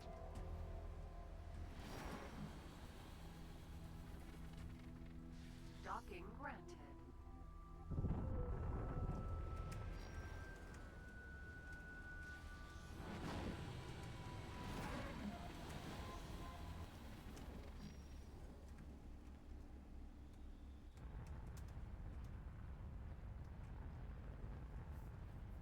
Successfully docked.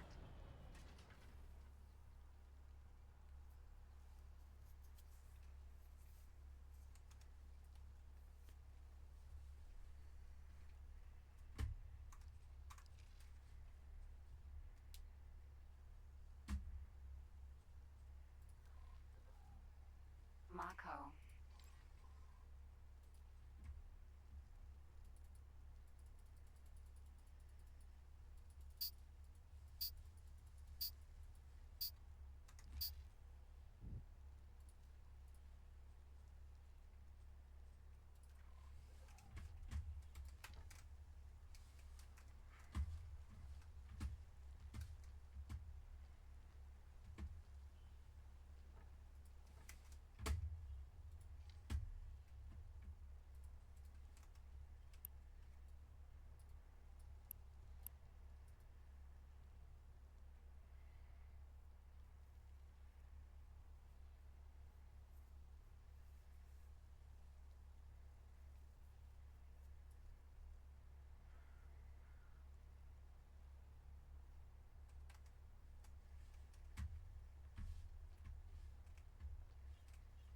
Hello.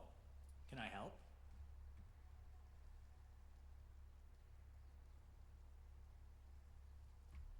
Here you go.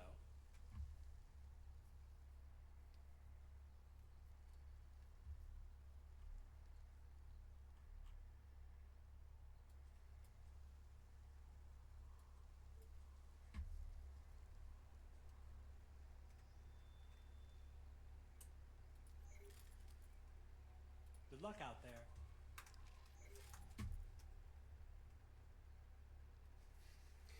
Now I'm going to glance around and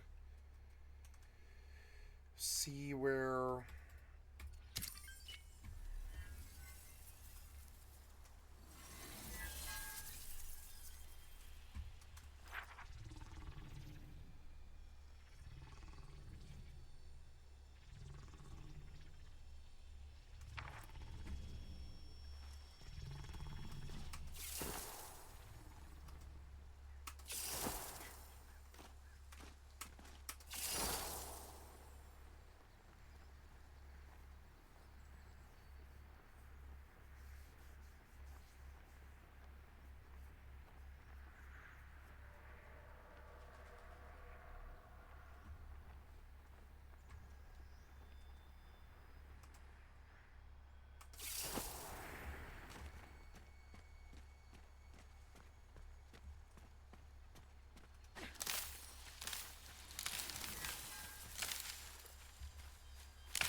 was gonna shop around.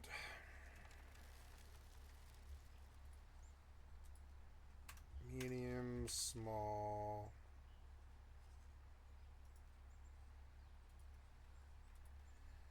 XL. L.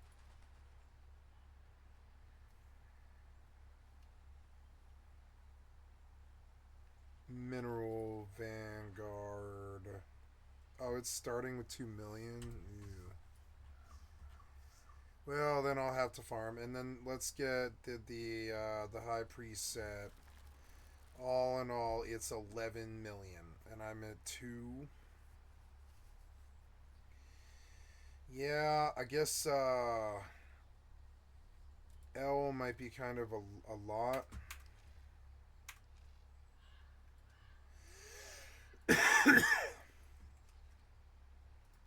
The asteroid is depleted.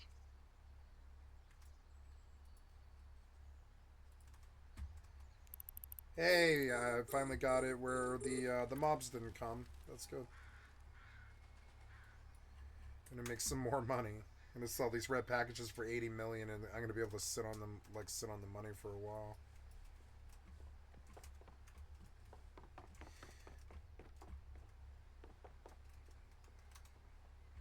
Yeah, I can just skill extract my alt. It never occurred to me, but I can just skill extract my alt. And then, yeah, she's fit to fly faction warfare right now, but I don't need her to. I can just, like, you know, I can just train all that stuff. I can give her +5 implants. Oh, no, I don't know if she'll be able to, like, fit those, actually. But, yeah, no, I think she can, actually. Yeah, I'll give her +5 implants so she just trains all the time to 5 million skill points.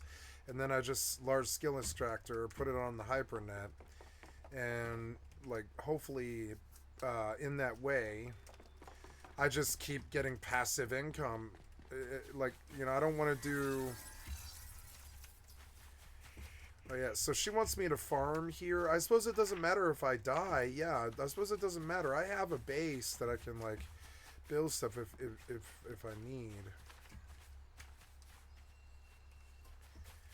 Simple cooking station, cloth and twine.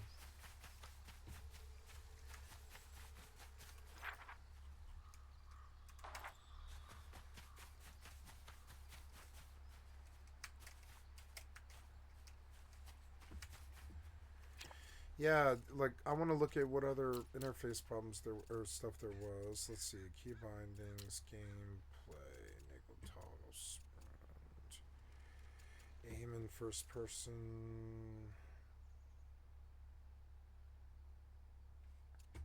show damage numbers, speed and size, mouse input, controller input, social. Chat mode, video.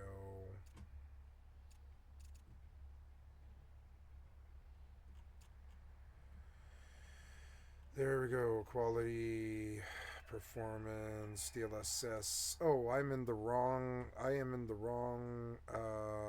thing. I want to be in DLLA.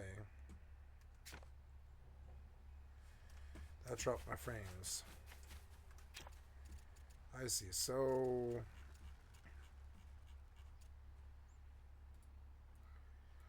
what about quality?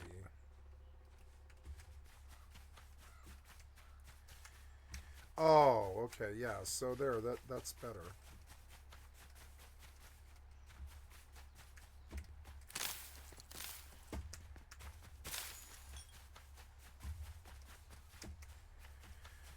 They want me to make cloth, rocks. Okay, well, let's do bit by bit.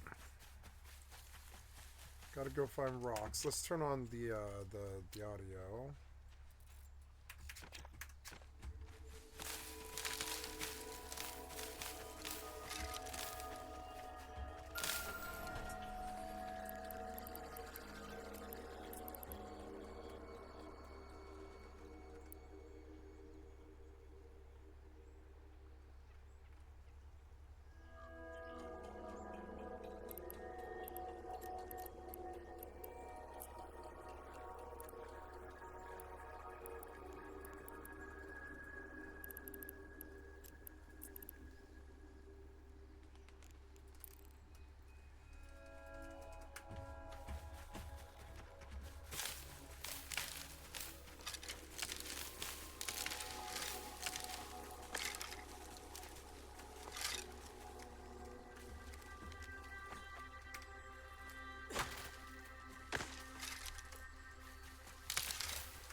don't know. I do want to turn it down, I guess.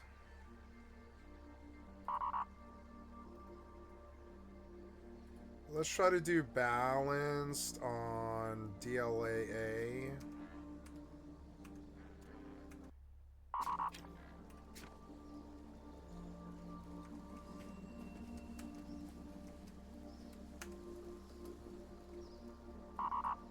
The capacitor is empty.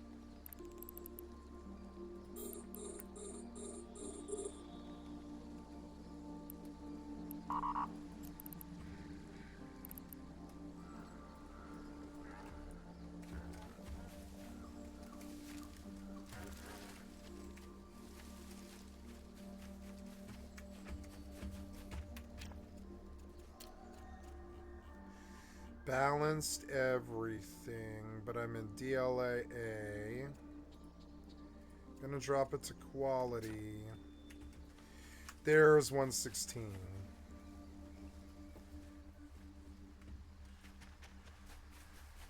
Yes, there's the frame rate I want.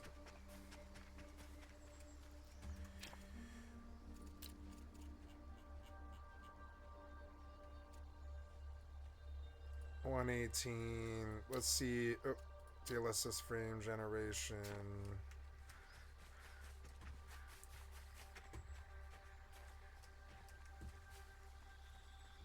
$92 FPS. Performance Lumen GI.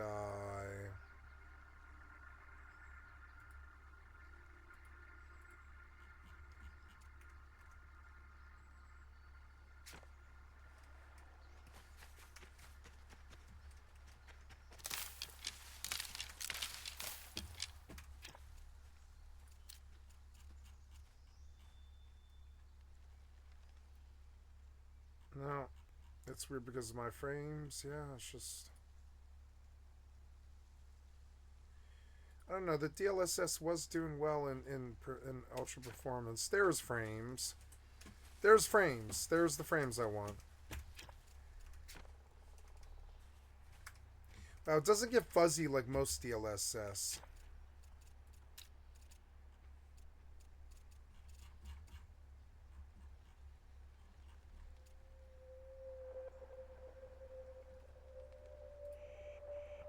Let's go to Ultra Quality. Let's see if the DLSS fixes it.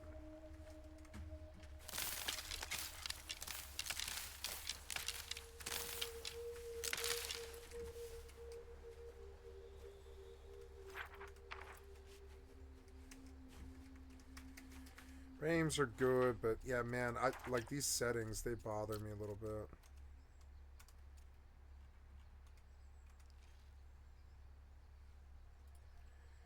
So I guess I have to start smaller.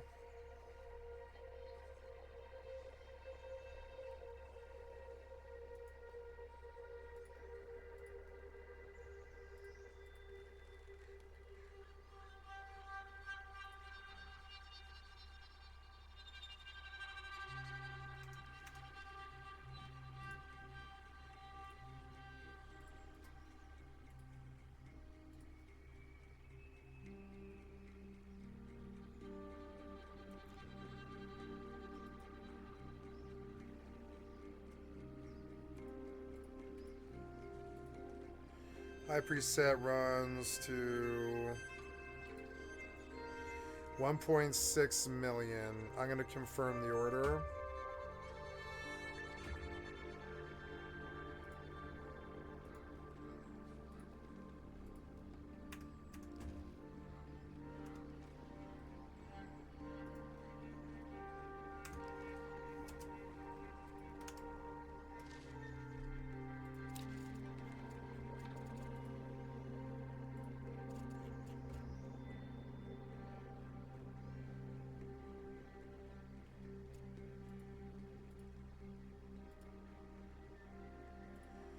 Let's start on performance. Like that.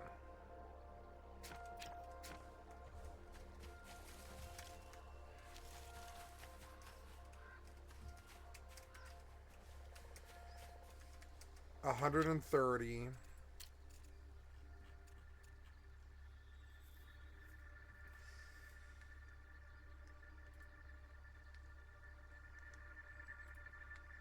And then I want to do ultra quality, ultra quality, ultra quality, ultra quality, ultra quality, ultra quality. The shading might do unbalanced, maybe ultra quality. And the shadows should stay in performance, yeah. So let's try that. And now I want to look at the DLSS. It's on ultra performance, but I want it on quality.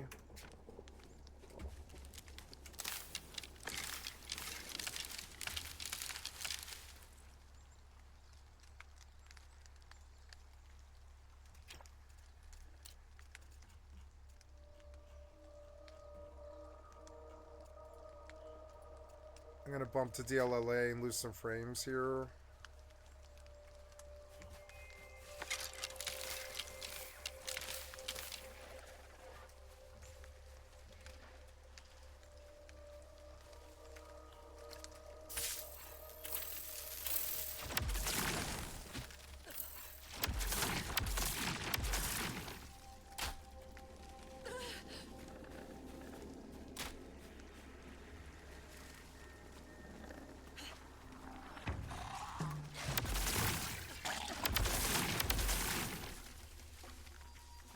Wait, this guy's level 60?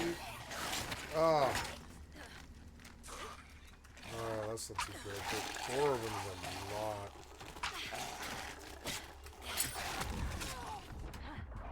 Ugh.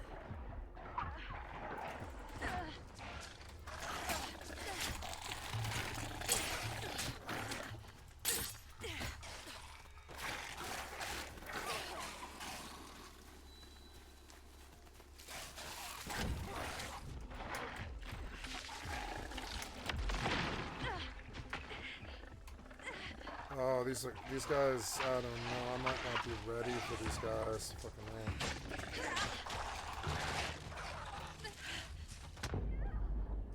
Oh.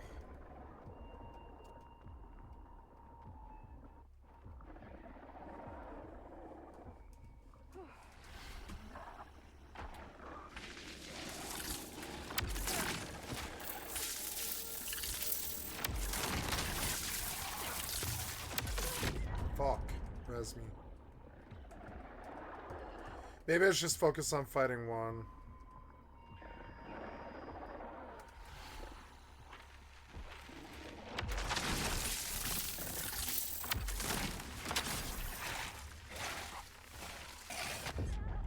it. Res me.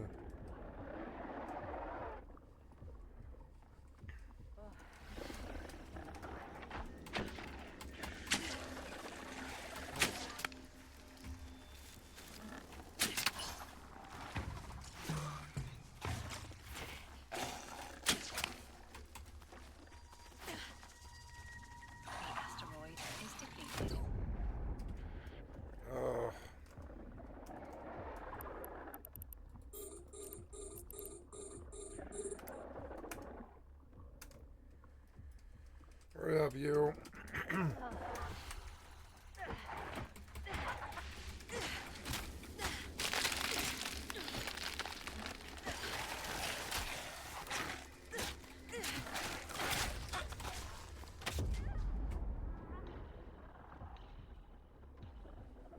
Actually, the ranger as a white mage who reses isn't that bad. I mean, as long as she doesn't die.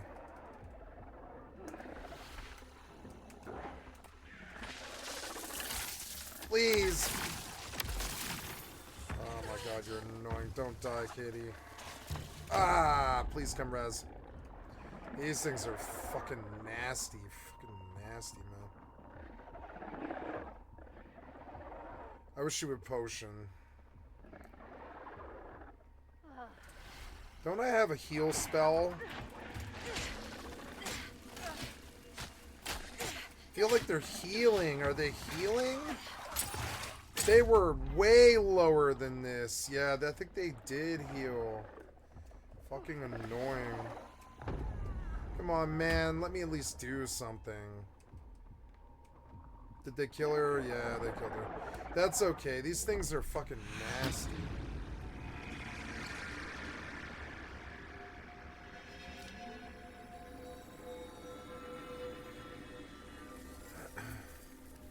I don't know. 4 of them at the same time was so fucking nasty.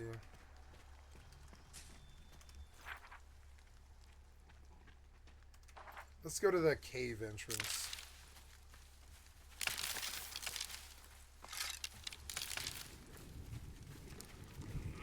Oh shit. Fucking come on. Hurry up, you.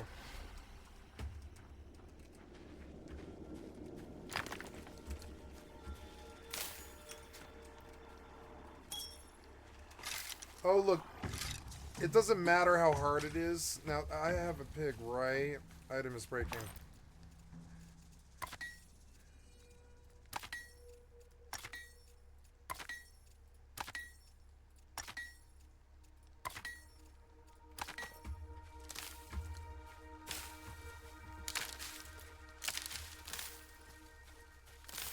Yep, but just by pulling stuff here, I'm going to get slowly level 2 upgrades over time. I do like this game. It is the... It could be a replacement for Rust for me, because it's fucking hard. It's like a hard game. I could turn the difficulty down, I guess. But I kind of don't want to. Oh. Oh.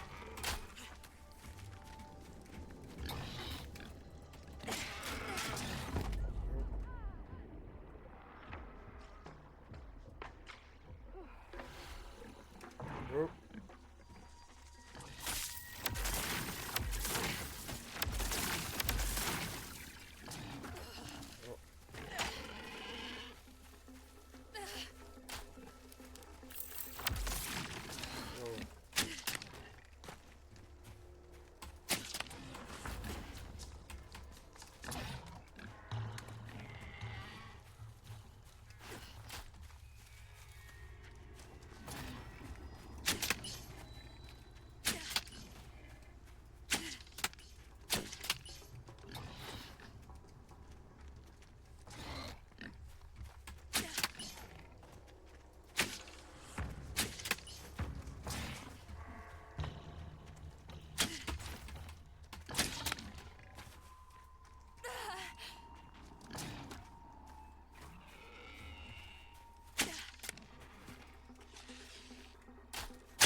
Fuck.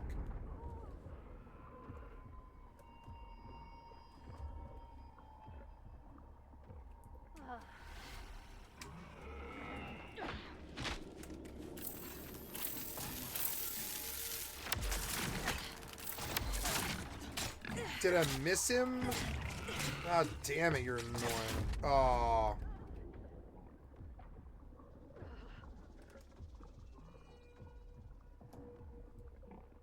It's kind of like Diablo. You can't really turn the difficulty up, maybe. I need to turn it down. Oh. Is he healing every time he kills me? I think he is.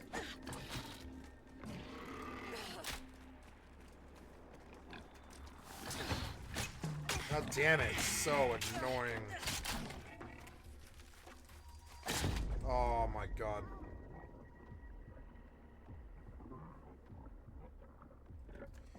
You suck, Kate. You're so annoying.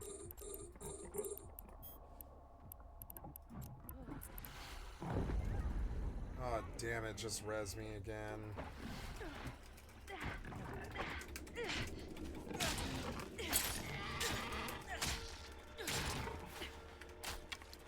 I was doing better with the bow and arrow, I think.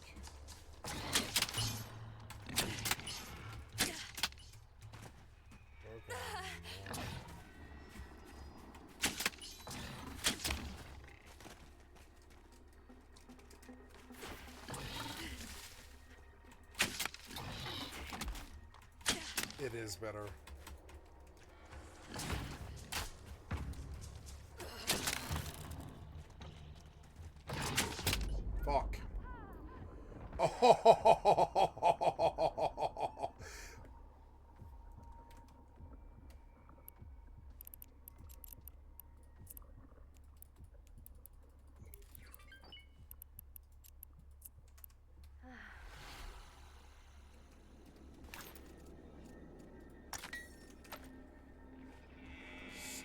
Ass pig.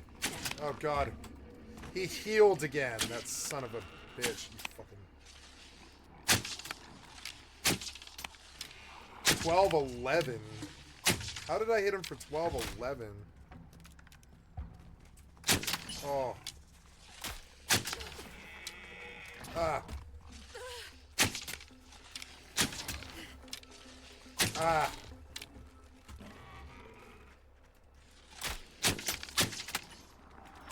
Oh. Boar from hell. Fucking bullet sponge.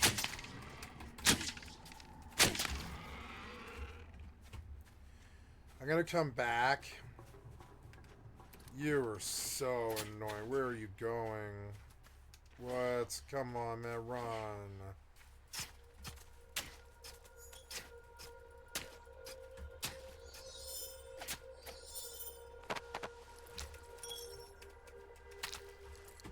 Yeah, it's tough going on this difficulty level. I'm going to go back to my respite now.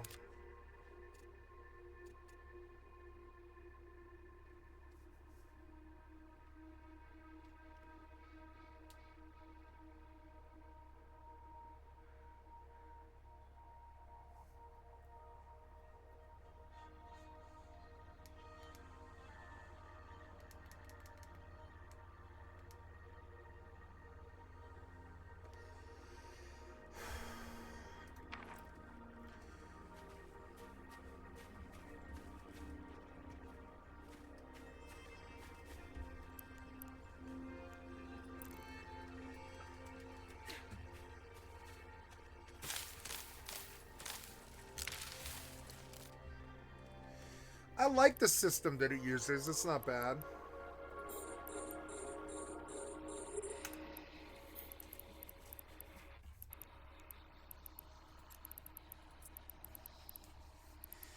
Nice, I'm gonna get some more packages.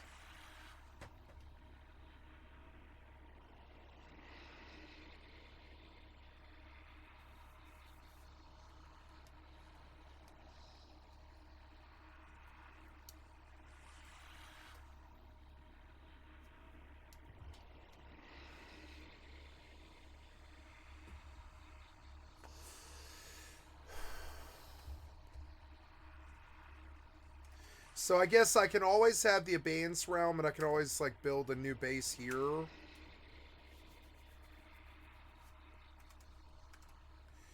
Maybe I don't want to upgrade the difficulty. Maybe I just want to build a new base. Oh no, I do. I want to lower the difficulty.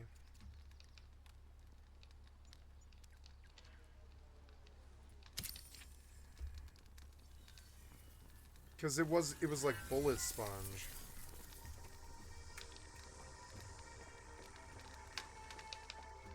Okay, so now I guess I want to go back to the realm, but I just want to go on a different difficulty level.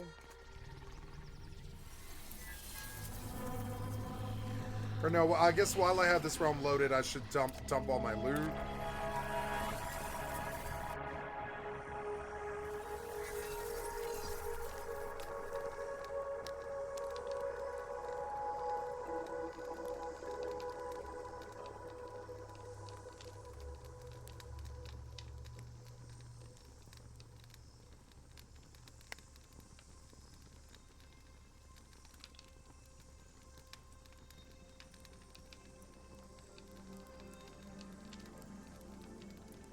Oh, there's my other drill mineral vanguard.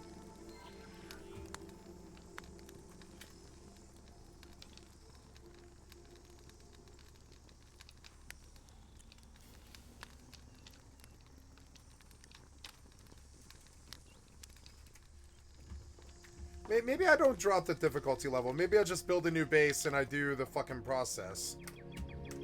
I didn't mind the fights. They were kind of annoying, but I don't mind them. I learned. I think I can get some kind of progression. Like in tools, maybe. Yeah, like a refined workbench might really go pretty fucking far. But it's gonna cost 10, and I won't reach that right away. I liked how hard it felt, actually. So, but the only real problem is yeah, I'm just gonna build a base, I guess. Who cares? I don't think I lose this one, do I?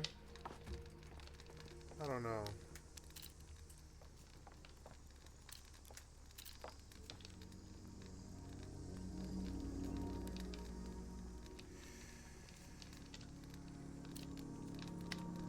Abeyance.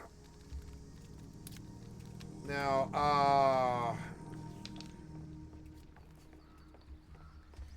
yeah, I also don't know what other growth I could do.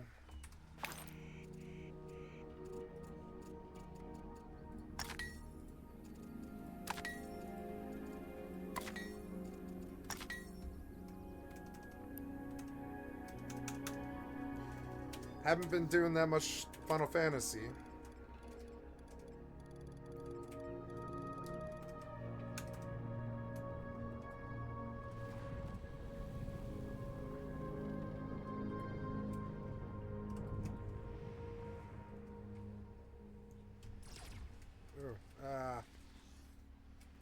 Autopilot engaged.